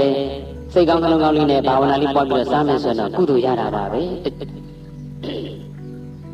အဲ့ဒီလိုလလပါတီတော့အကြောင်းကြောင့်အထူးဆန်းနေလို့လည်းနောက်ဆုံးတော့ဘုရားခေါ်တဲ့ကျင့်စဉ်တွေကိုတောင်မှလလပါကြောင့်ကျင့်နေဆိုရင်ဒါမှားတာတော်ရဆောက်ပြီးတယ်တော်ကြောင့်နေတဲ့ပုဂ္ဂိုလ်သူများကအချင်းကြီးတွေကြည်ညိုတယ်ဆိုပြီးတော့တော်ကြောင့်သွားနေတယ်ဆိုရင်လေဒါအကုသိုလ်ပဲပါပိဿအလိုဆိုးလို့ကိုလက်ဆောင်ချက်ကဟောထားတာကြက်ကွက်ကိုညံနေပဲချဲ့တော့ပေါ့နော်လက်လာပါကြည်ညိုသောအကြောင်းကြောင့်သာသနာနဲ့မလျော်တဲ့အလုပ်တွေလုပ်တဲ့ပုဂ္ဂိုလ်ဖြစ်ပါစေတဲ့ယဟန်ဒါကမျိုးသမီးတွေနဲ့ပြောတာပေါ့မျိုးသားဆိုလို့ရှိရင်လည်းပရိယတိလုပ်လည်းမလုပ်ပฏิပတ်တိလည်းမလုပ်ပဲနဲ့လောကီကန္တာဒီဝိဇ္ဇာလုပ်တွေပဲလုပ်တဲ့ဘုန်းကြီးဖြစ်ပါစေလို့ကြေညာပါပဲကန္နာဒီဝိဇ္ဇာလုပ်တွေမလုပ်ပါဘူးလို့မဆိုလိုဘူးလုပ်ချင်ရင်လူဝိကြောင်ပေါ်နဲ့လုပ်လူထွက်ပြီးတော့ဘုသူတော်ဝယ်ပိတ်ဖြူဝနဲ့လုပ်ဘုရားပြတဲ့သင်္ကန်းဝတ်ထားပြီးဆိုတော့ဘုရားလုပ်ခိုင်းတဲ့ပရိယတ်တိစစ်စစ်ကိုလုပ်ပါပฏิပတ်တိစစ်စစ်ကိုလုပ်ပါကိုယ်နဲ့ယဉ်ကျေးတဲ့ဥစဉ်လေးတွေကိုယ်လေးတွေဆိုတော့အများအားပြောပါတယ်လောကီကန္နာဒီဝိဇ္ဇာလုပ်ပြီးတော့နာမည်မကြီးခြင်းနဲ့ဘုံမကြီးခြင်းနဲ့အဲ့လိုကြည့်ရမယ်ဒီလိုတော့လူဝိကြောင်ပေါ်နဲ့ကုလီထန်းစားရတာစိုက်ကန်းညစားရတာကပူပြီးကောင်းလေးတယ်ဒါကြောင့်ကျော်မလေးကလည်းတော်တော်ဉာဏ်ရှိတဲ့ပုဂ္ဂိုလ်နော်အဲ့တော့သူတို့တောထက်တဲ့၁၁ယောက်တော့ကုန်မသွားဘူးလားအဲ့ဒီစီဝေလုံးနေတဲ့နေရာနာမှာရုပ်ကစိုးနဲ့ကြီးကလည်းရောက်လာတယ်ရသေးတွေအကြောင်းတန်ခါနာမှာတစ်ပင်ကြီးကြီးရှိတယ်အဲ့ဒီတစ်ပင်ကြီးကြီးမှာစောင့်ရှောက်နေတဲ့ရုပ်ကစိုးကလည်းသူတို့နာမှာဝင်ထိုင်တောထွက်လာတဲ့ဆင်ကြီးကလည်းဝင်ထိုင်ဆင်အုပ်ကြီးနဲ့နေရတာစိတ်ဆင်းရဲလို့ဆင်ပြိုလေးတွေဆင်မောက်ကလေးတွေပြောင်းမြအဆုံမြနဲ့ဆင်မတွေကလည်းခက်ခဲခဲမို့လို့စိတ်ဆင်းရဲလို့ဆိုပြီးတော့ဆင်ကြီးတာလီလေးကဆင်မင်းအလောင်းမှာပဲအဲ့ဒီဆင်ကလည်းတောထွက်လာသူကလည်းပဲဒီပြေးတဲ့ဆင်မှာဝင်ထိုင်မြတ်စွာဘုရားကိုပြားရည်လှူတဲ့မြောက်အလောင်းဖြစ်တဲ့မြောက်ကလည်းပဲမွေးအလမဲဆရာရဲ့လက်ထက်မှာဆင်းရဲဒုက္ခကြုံရလို့ဆိုပြီးတော့မွေးအလမဲဆရာအလက်မှာတန်ကျိုးဖြတ်ပြီးတော့သူကလည်းတောထွက်လာသူကလည်းဝင်ထိုင်အဲ့တော့ဟိုယတိ7ပါးကဘုရားလောင်းကလွှဲနေတော့10ပါးပေါ့သူတို့ကမခိုးကြဘူးဆိုတော့တို့ခိုးတယ်များထင်နေမလားဆိုပြီးတော့တခါရုပ်ကစိုးနိုင်ကြီးကလည်းဝင်ကြည့်နေတယ်ကျွန်ုပ်ဒီဒါဆရာကြီးတွေကိုလုံးဝမခိုးရရုံမှတကယ်လို့များခိုးခဲ့ပြီးရှိတော့တယူဇနာဝင်းဝိုင်းရှိတဲ့တယူဇနာကျဲတဲ့ကျောင်းတိုက်ကြီးတိုင်းမှာကျောင်းဟောင်းတွေကိုပြုပြင်ရတဲ့ကျောင်းတိုင်းဖုန်ကြီးဖြစ်ပါရစေတဲ့အာလောကတန်တိဇီဝတံကရောတုဗရေမောက်တစ်ပါးကိုတရထဲနဲ့အပြီးလုပ်တဲ့ကျောင်းဖုန်ကြီးဖြစ်ပါရစေတဲ့ဗရေမောက်တစ်ပါးကိုပြီးအောင်တနေ့တည်းနဲ့လုပ်ရတယ်ဆိုတော့ပင်မနာပေါ့အခုမှဖြတ်မယ်အခုမှကြီးဝေးခွေမယ်အခုမှစကားပေါင်းခွေမယ်အခုပဲမှန်တက်မယ်ပေါ့အဲ့လိုကျောင်းဟောင်းနေပြန်တဲ့ကျောင်းဖုန်ကြီးဖြစ်ပါရစေတဲ့သူကလည်းကတ္တဗဖျက်ရှင်လက်ထက်တုန်းကလည်းအဲ့ဒီလိုကျောင်းဟောင်းနေပြင်ခဲ့ရတဲ့ကျောင်းတိုက်ကြီးတိုက်ကကစင်ကလလို့မျိုးမှာကျောင်းတိုက်ကြီးတိုက်ကိုအုပ်ချုပ်ရတဲ့ကျောင်းနိုင်ဘုံကြီးဖြစ်ခဲ့တာကျောင်းနိုင်ဘုံကြီးကျောင်းနိုင်ဘုံကြီးကျောင်းနိုင်ဆရာတော်ကျောင်းနိုင်ဆရာတော်ဆိုရင်လူတွေကဘုံကြီးပြီးတော့တော်တော်ချမ်းသာမှာပဲလို့ထင်နေကြတာနော်ကျောင်းနိုင်ဘုံကြီးဘွားဆိုတာလည်းတကယ်တော့မချမ်းသာပါဘူးကျောင်းနိုင်ဘုံကြီးလောက်ရတယ်ဆိုတာလူနေနဲ့ပြောမယ်ဆိုရင်အိမ်အောင်ကြတာနဲ့အတူတူပဲကျောင်းထောင်ကြတယ်လို့ပြောရမှာပေါ့လေဦးဇင်းတော်ဘုရားကနာမည်ကြီးတဲ့ရှင်ဦးဓမ္မတော်ကသူတရားတော်မှာပြောဦးတယ်ကျောင်းဘုံကြီးကျောင်းနိုင်ဘုံကြီးလောက်ရတာမိမ4ယောက်ယူရတယ်လို့ပဲအခုယောဂီတို့ကမှအိမ်အောင်ရှိတဲ့ပုဂ္ဂိုလ်ဆို1ယောက်ပဲယူထားကလေး3-4ယောက်ပဲပြုစုရတာဆောင်းရှောက်ရတာမွေးမိရတာကျောင်းနိုင်ဘုံကြီးဖြစ်တယ်ဆိုတော့ယဟန်နေကိုရင်နေတချို့ကျောင်းတဲ့တေဆို3-500 1000ဒုမနာသားတွေအများကြီးထိန်းချမ်းရတာမလွယ်ဘူး အဲ့ဒီဒုက္ခတွေကလည်းအများကြီးရှိတယ်ပြီးတော့တရားဓမ္မတွေလည်းကိုယ်တရားဓမ္မကတစ်မျိုးဒီတရားဓမ္မကတစ်မျိုးကိုလူကပွားစီဒီလူကရွာစီနဲ့အဲ့ဒီပွားစီတွေရွာစီတွေလိုက်ပြီးတော့ဖြည့်ရှင်းရတဲ့ဒုက္ခကလည်းမသေးလားအမြဲတမ်းရိတ်တာတို့အမြဲတမ်းအထူးသဖြင့်စာသင်တိုက်တွေကတော့ဖြစ်ခဲပါတယ်တန်ဃာတွေလည်းအများဆုံးအုပ်ချုပ်တာဆိုတော့ရိတ်တာတော်တော်များများကြည့်လိုက်တဲ့ဆိုရင်တော့လူဝဲကြောင်တွေတယောက်နဲ့တယောက်အမှုဆောင်တွေဘောဘကတွေအဆက်မပြေတာများတယ်နော်မိဖို့ကြောင့်ကတစ်မျိုးအမှုဆောင်ကတစ်မျိုးဆိုတာလို့ပေါ့လေအဲ့ဒါကြောင့်ကျောင်းနိုင်ဘုန်းကြီးလုပ်တယ်ဆိုတာအိမ်တော်ကြတာနဲ့တူတယ်ကျောင်းနိုင်ဘုန်းကြီးမလုပ်ဘူးဆိုရင်တော့လူပြိုကြီးလုပ်တာနဲ့တူတာပေါ့ဦးဇင်းတို့ကအိမ်တော်မကြချင်ပါဘူးလူပြိုကြီးပဲလုပ်ချင်ပါတယ်တရားတခါကြီးရှင်ဝင်လို့တယောက်ကျောင်းနေပါလေလက်ခံမှုပြောတော့ဦးဇင်းတို့လက်မခံမရစေနဲ့တခါကြီးလို့ဦးဇင်းအိမ်တော်မကြပြစေနဲ့လူပြိုကြီးပဲလုပ်ပြစေလို့ကျောင်းနိုင်ဘုန်းကြီးလုပ်တယ်ဆိုတော့ဒုက္ခတွေကအများကြီးလာမှာကိုသို့တော်လည်းပဲတရားကြီးရဲ့စေတနာတရားဒီကျောင်းရဲ့ဆရာတော်ဥပညာလောကတို့ရဲ့ဆန္ဒကိုငဲ့ညှပ်ပြီးတော့ခိုက်တန်အဖြစ်တော့လက်ခံထားတာတစ်ချိန်ကျရင်တော့ပရိယတ်တိစာသင်တိုင်းလုပ်ဖို့စွမ်းဆောင်နိုင်တဲ့ဓမ္မဘာကိုဦးဇင်းတို့ကအပြီးအပြတ်ရေစက်ချပြီးတော့ဆွန့်လွတ်လိုက်မှာပါပဲဒါလိုလဲဆိုတော့အိမ်တော်မကြချင်လို့လူပြိုကြီးလုပ်ချင်လို့အကြမခံလူပြိုကြီးပဲလုပ်တော့မယ်ပေါ့နော်အဲ့တော့ကြာစကြာရုပ်မခိုးရရုပ်မှခိုးခဲ့ရင်ကျောင်းနိုင်ဘုန်းကြီးဖြစ်ပြစီတဲ့ဦးဇင်းတို့ကကိုယ်တိုင်လည်းဘုန်းကြီးဆိုတော့ရေကစိုးကြီးကျိန်တာအတော်အကြဆုံးပဲအဲ့ဒီကျိန်စာကိုလည်းအများအားမမေ့တဲ့တရားခုချင်းဒီကျောင်းနိုင်ဘုန်းကြီးမလုပ်သေးပဲနဲ့ကိုယ့်ဘာသာကိုအေးအေးဆေးဆေးပဲနေပါတယ်ဒါပေမဲ့ကျောင်းနိုင်ဘုန်းကြီးလုပ်တဲ့ပုဂ္ဂိုလ်တွေပြောတာမဟုတ်ဘူးတိတ်ကြည်ညိုတယ်ဒီဒုမနာသာသမီးရဲ့ဒုက္ခကိုပြီးခံနိုင်တာကဘယ်လောက်ကြည်ညိုရကောင်းတာတရားဓမ္မတွေရဲ့ဒုက္ခဧည့်သည်တဲ့ဒုက္ခယဟန္တာမင်းရဲ့ဒုက္ခဒီဒုက္ခတွေကိုအပြုံးမဲ့သိခံနိုင်တဲ့ဆရာတော်ကြီးတွေဦးဇင်းတို့သိကြည်ညိုပါတယ်ကိုသိမခံနိုင်လို့ကိုเจ้าနိုင်ဝင်ကြီးမဖြစ်တာနော်ဒီကစိုးကြီးပြီးတော့ဆင်ကြီးကလည်းကျင်းတယ်ကျွန်ုပ်ဒီကြာကြာရေးလို့ကိုမခိုးရရုံမှမှာတကယ်လို့ခိုးခဲ့လို့ရှိရင်ခြေလေးချောင်းရဲ့ခါရဲ့လေပင်ရဲ့ဒီ6ဌာနကိုအမတန်ကြီးမားတဲ့တန်ကြိုးကြီးတွေနဲ့တုံ့နှောင်ခံရတဲ့ဆင်ဖြစ်ပါစေအမတန်မွေးလျော်ရှာကောင်းတဲ့တောထဲမှာမနေရဘဲနဲ့တောထဲကနေမြို့ကိုအသက်ခံရတဲ့ဆင်ပြူတော်ဖြစ်ပါစေမြို့အသက်ခံရတယ်ဆိုတော့လွတ်လွတ်လပ်လပ်မရတော့ပြိဿံရောက်တယ်ဆိုလည်းပဲတန်ကြိုးနဲ့ဒုက္ခရမှာပဲပေါ့ဟုတ်လားမြို့မှာဆင်းရဲဒုက္ခဒီစီဝါရေးဓမ္မလက်ထက်ရောက်တယ်ဆိုရင်လည်းသူခိုင်းသမျှလောက်ပါမှာပေါ့တောထဲမှာလွတ်လပ်ပါအောင်မလားမလွတ်လပ်ဘူးဆင်ကြီးကလည်းတော်တော်ဉာဏ်ရှိတယ်နော်အဲ့ဒါတုံနှောင်လဲခံရစီမြို့လဲပုတ်ခံရစီချွန်းနေစူးတွေနဲ့တစ်ဖက်စူးတွေနဲ့လည်းအရိုက်နဲ့ခံရစီတဲ့တခါမြောက်ကလည်းပြင်မနေကျွန်တော်ဒီကြာစကြာရွတွေမခိုးရရွအမှန်ပါတကယ်လို့များခိုးခဲ့ပြီးရှိတော့မွေးရလည်းမဆရာရဲ့လက်ထက်ရောက်ပြီးတော့မွေးရဲ့ပါဇက်ထဲခံဝင်မြစီကျွန်တော်ရဲ့ပါဇက်ထဲကိုမွေးကိုသွင်းနိုင်မြစီဒီကိုယ်လုံးမှာမွေးကိုပတ်ပြီးတော့ကပြသုံးတော့ခံရတဲ့မွေအကကျွမ်းကျင်တဲ့မြောက်ဖြစ်ပါစေတဲ့မွေလည်းမဆရာရဲ့လက်ထက်မှာခံရတဲ့ဒုက္ခတွေကိုသူကသိတော့အဲ့ဒီလိုဒုက္ခတွေခံရစေဆိုပြီးတော့ကျင်လိုက်တာပါပဲတရိစ္ဆာန်ဆိုပေမဲ့ဘာပဲပြောကြည်ညိုစရာကောင်းပါတယ်အဲ့လိုပြန်ကျင်လိုက်ကြတာဟိုက17ယောက်တည်း10ယောက်ရဲ့ဒီကယောဂဆိုးရဲ့ဆင်ရဲ့မြောက်ရဲ့ဆိုတော့73ယောက်ဖြစ်သွားတယ်အကုန်လုံးကမခိုးပါဘူးနဲ့ကျင်နေကြတော့ဘုရားလောင်းကလည်းတယောက်မှတော့မခိုးကျင်နေတယ်တော့ကြာသူတို့မခိုးပဲနဲ့ငါကညာပြောတယ်လို့ချင်းနေဦးမယ်ဒီတော့ငါလည်းပဲဝင်ကျင်ဦးမှာလို့ဆိုပြီးသူကလည်းကျင်ညာတယ်ကျွန်ုပ်ဒီကြာဆွဲကြာရွေးတွေကိုမပြောက်ပါပဲနဲ့ပျောက်တယ်လို့ညာပြောခဲ့ပြီးရှိတော့လောကီအာယုံကာမဂုဏ်ချမ်းသာတွေကိုရလဲရပါရစေခံလဲခံစားပါရစေတဲ့နှစ်ချုပ်ပြီးကျင်လိုက်တာပါပဲရတဲ့ဒုက္ခရဲ့ခံစားရတဲ့ဒုက္ခရဲ့ဒုက္ခနှစ်မျိုးပေါ့ရလို့ရှိရင်လေရတဲ့ဟာလေးဘယ်လိုယူသွားမလဲဘယ်လိုခိုးသွားမလဲဘယ်တော့ပြည့်စည်မလဲနဲ့ဒုက္ခဖြစ်တာရအောင်ရှားတဲ့ဒုက္ခလည်းရှိခံစားရလည်းဘယ်ကာမဂုဏ်အာယုံဘယ်ခံစားမှုမျိုးမဆိုနောက်ဆက်တွဲဒုက္ခဆိုတာရှိပါတယ်ကိုကမမြင်လို့တာပါဒွင်းဒီစားတယ်ပဲဆိုကြပါစို့ဒွင်းဒီစားတယ်ဆိုလည်းဒါကာမဂုဏ်ခံစားတာပဲတာရတဲ့စိတ်နဲ့စားရင်ကဲဒွင်းဒီစားတော့လေခြင်းတွေဘာတွေတက်တော့မနှံဘူးလားနန်းနေဘယ်ချမ်းသာမဆိုနောက်ဆက်တွဲဒုက္ခရှိကိုရှိပါတယ်တရုတ်ကကြည့်တယ်ကိုရီးယားကကြည့်တယ်ကြည့်တော့ရတာရှိတယ်ထင်တယ်ပြီးတော့မျက်စိတွေကအေးကြီးတွေပြည့်ဒုက္ခတွေမရှိဘူးလားညာလုံးမောက်ပွဲကြည့်တဲ့ပုဂ္ဂိုလ်ဆိုတော့ပြောမနေနဲ့မျက်လုံးကြီးတွေဖူးကြောင်ပြီးတော့ဒါကြောင့်ဘယ်ကာမဂုဏ်ချမ်းသာမဆိုနောက်ဆက်တွဲဆင်းရဲဒုက္ခအနေနဲ့အများသာကွာမရှိနေတယ်ဒါကြောင့်အဲ့ဒီဒုက္ခတွေခံစားဖို့တဲ့ရည်စူးပြီးတော့ကာမဂုဏ်ချမ်းသာတွေရလဲရပါရစေခံလဲခံစားပါရစေတဲ့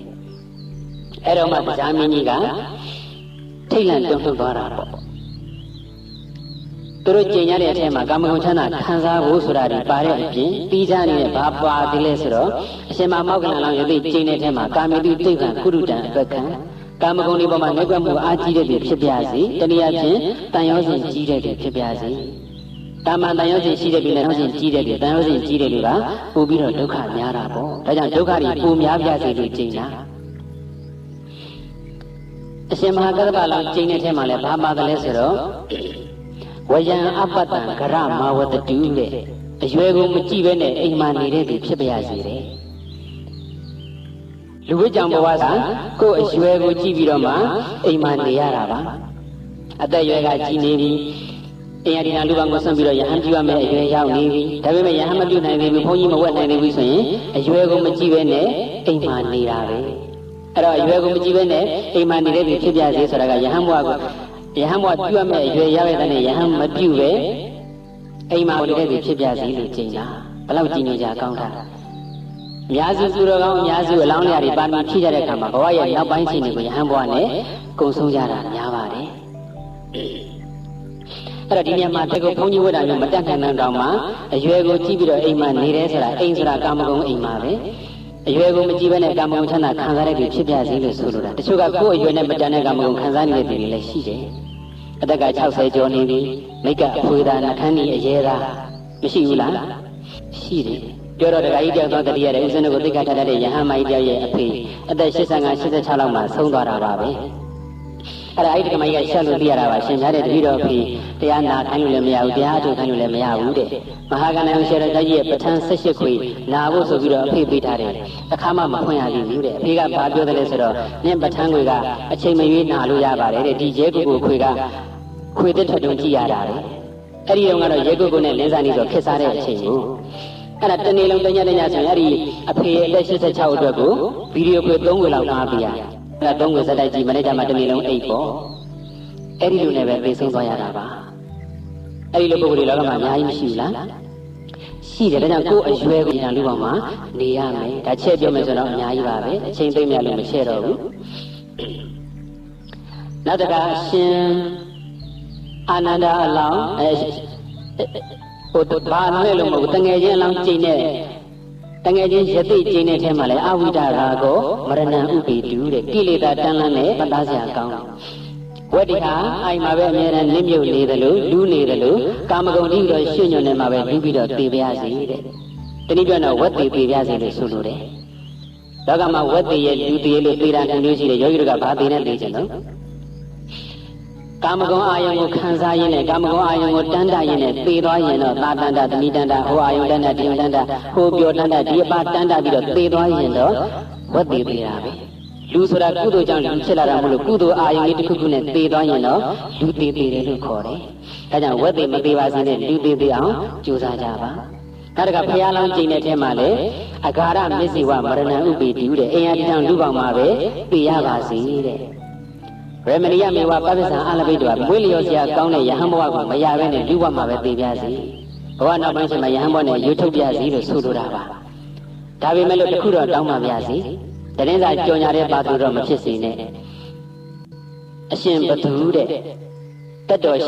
80ဝါတော်1တဲ့ကဲတက်တော်80ဝါတော်1ဆိုမှတော့89နှစ်ကမှဝတ်တာပေါ့ဟုတ်လားတက်တော်80ဆိုအနည်းဆုံးဝါတော်20လောက်တော့ဖြစ်ဖို့ကောင်းတာပေါ့အဲ့ဒါနာရေးကြောညာမှာတက်တော်80ဝါတော်1တဲ့ယောဂီတို့အဲ့ဒီလိုတော့လည်းမဖြစ်စေနဲ့ဩနာကျုကံပရိယပရိပါဘာမှလုံးမရတဲ့အချိန်ကျမှအိမ်ကသာသမီတွေကနှင်ချလို့ဝတ်တာမျိုးပဲဖြစ်မှာပေါ့အဲ့ဒီလူမျိုးကြမှာတော့လည်းမဝတ်ပါနဲ့တောင်းပန်ပါမယ်နော်အဲ့ဒီလိုမျိုးမျိုးကျိန်ကြတော့မှတရားမင်းကြီးကနောက်လာရပြီးတော့သူဖွက်ထားတဲ့ကြာစော်လေးထုတ်လာပြီးတော့ကျွန်တော်ကိုခွင့်လွှတ်ပါအတင်တို့အကျင့်နေပြင်းထန်တာကာမဂုဏ်စိတ်ဝင်စားသလားမဝင်စားဘူးလားသိခြင်းလို့စမ်းသပ်မိပါတယ်ဒီတော့မှဘုရားလောင်းကငါအသင်ဟာငါတို့ရဲ့ငါအသင်တို့ရဲ့ကာကြည်တယ်မဟုတ်ဘူးကစားစရာအယုတ်ကြီးလည်းမဟုတ်ဘူးဆွေမျိုးလည်းမဟုတ်ဘူးမိတ်ဆွေလည်းမဟုတ်ဘူးဘာလို့စရတာလဲနောက်ကိုဒီလိုမစပါနဲ့ဒီတော့မှတရားမင်းကြီးကလည်းတောင်းပန်နဲ့ခွင့်လွှတ်ပါတချိန်တခါမှားမိတာကိုခွင့်လွှတ်ပါတောင်းပန်ပြီးတော့သူကလည်းပြန်သွားတာပေါ့ဘုရားလောင်းယသိကလည်းကျန်တဲ့ယသိတွေကိုတရားမင်းနဲ့တွေ့ခွင့်ရတဲ့ရှင်ကိုပဲတန်းနေပါပြီသူ့ရဲ့မှားယွင်းမှုကိုခွင့်လွှတ်လိုက်ကြပါဆိုတော့သူတော်ကောင်းနေဆိုတော့လေခွင့်လွှတ်လိုက်ကြတာပါပဲတရားမင်းကလည်းသူများတွေကာမဂုဏ်အတွက်ပဲတနေ့လုံးရုန်းကန်လှုပ်ရှားနေရတာအရှင်မြတ်တို့ကဘာလို့ကာမဂုဏ်ကို အပြစ်ပြောနေကြတာလဲဆိုတော့ဘုရားလောင်းကဒီကမ္မဂုဏ်ကြောင့်ပဲလူတွေအသက်ခံရတယ်ဒီကမ္မဂုဏ်ကြောင့်ပဲလူတွေအချုပ်နှောင်ခံရတယ်ဒီကမ္မဂုဏ်ကြောင့်ပဲကိုယ်ဆင်းရဲခြင်းစိတ်ဆင်းရဲခြင်းဆိုတာတွေဖြစ်ရတယ်ဒီကမ္မဂုဏ်ကြောင့်ပဲကိုဆွဆွဲခြင်းစတဲ့ဘေးရန်တွေဖြစ်ရတယ်ဒီကမ္မဂုဏ်ကြောင့်ပဲမကောင်းမှုအကုသိုလ်တွေလုပ်မိပြီးတော့အပယ်လေးပါးရောက်ရပါတယ်ဒါကြောင့်ကာမဂုဏ်ကိုအပြစ်ပြောတာပါဒါကာမဂုဏ်ရဲ့အပြစ်တွေချက်ပြောမယ်ဆိုရင်အများကြီးပဲဟောပြောခြင်းလေပြည့်ပြီဆိုတော့ရမှဖြစ်မှာဒီတော့ကောင်းစဉ်တရားကောင်းစဉ်ကဝေးလီကောင်းလီ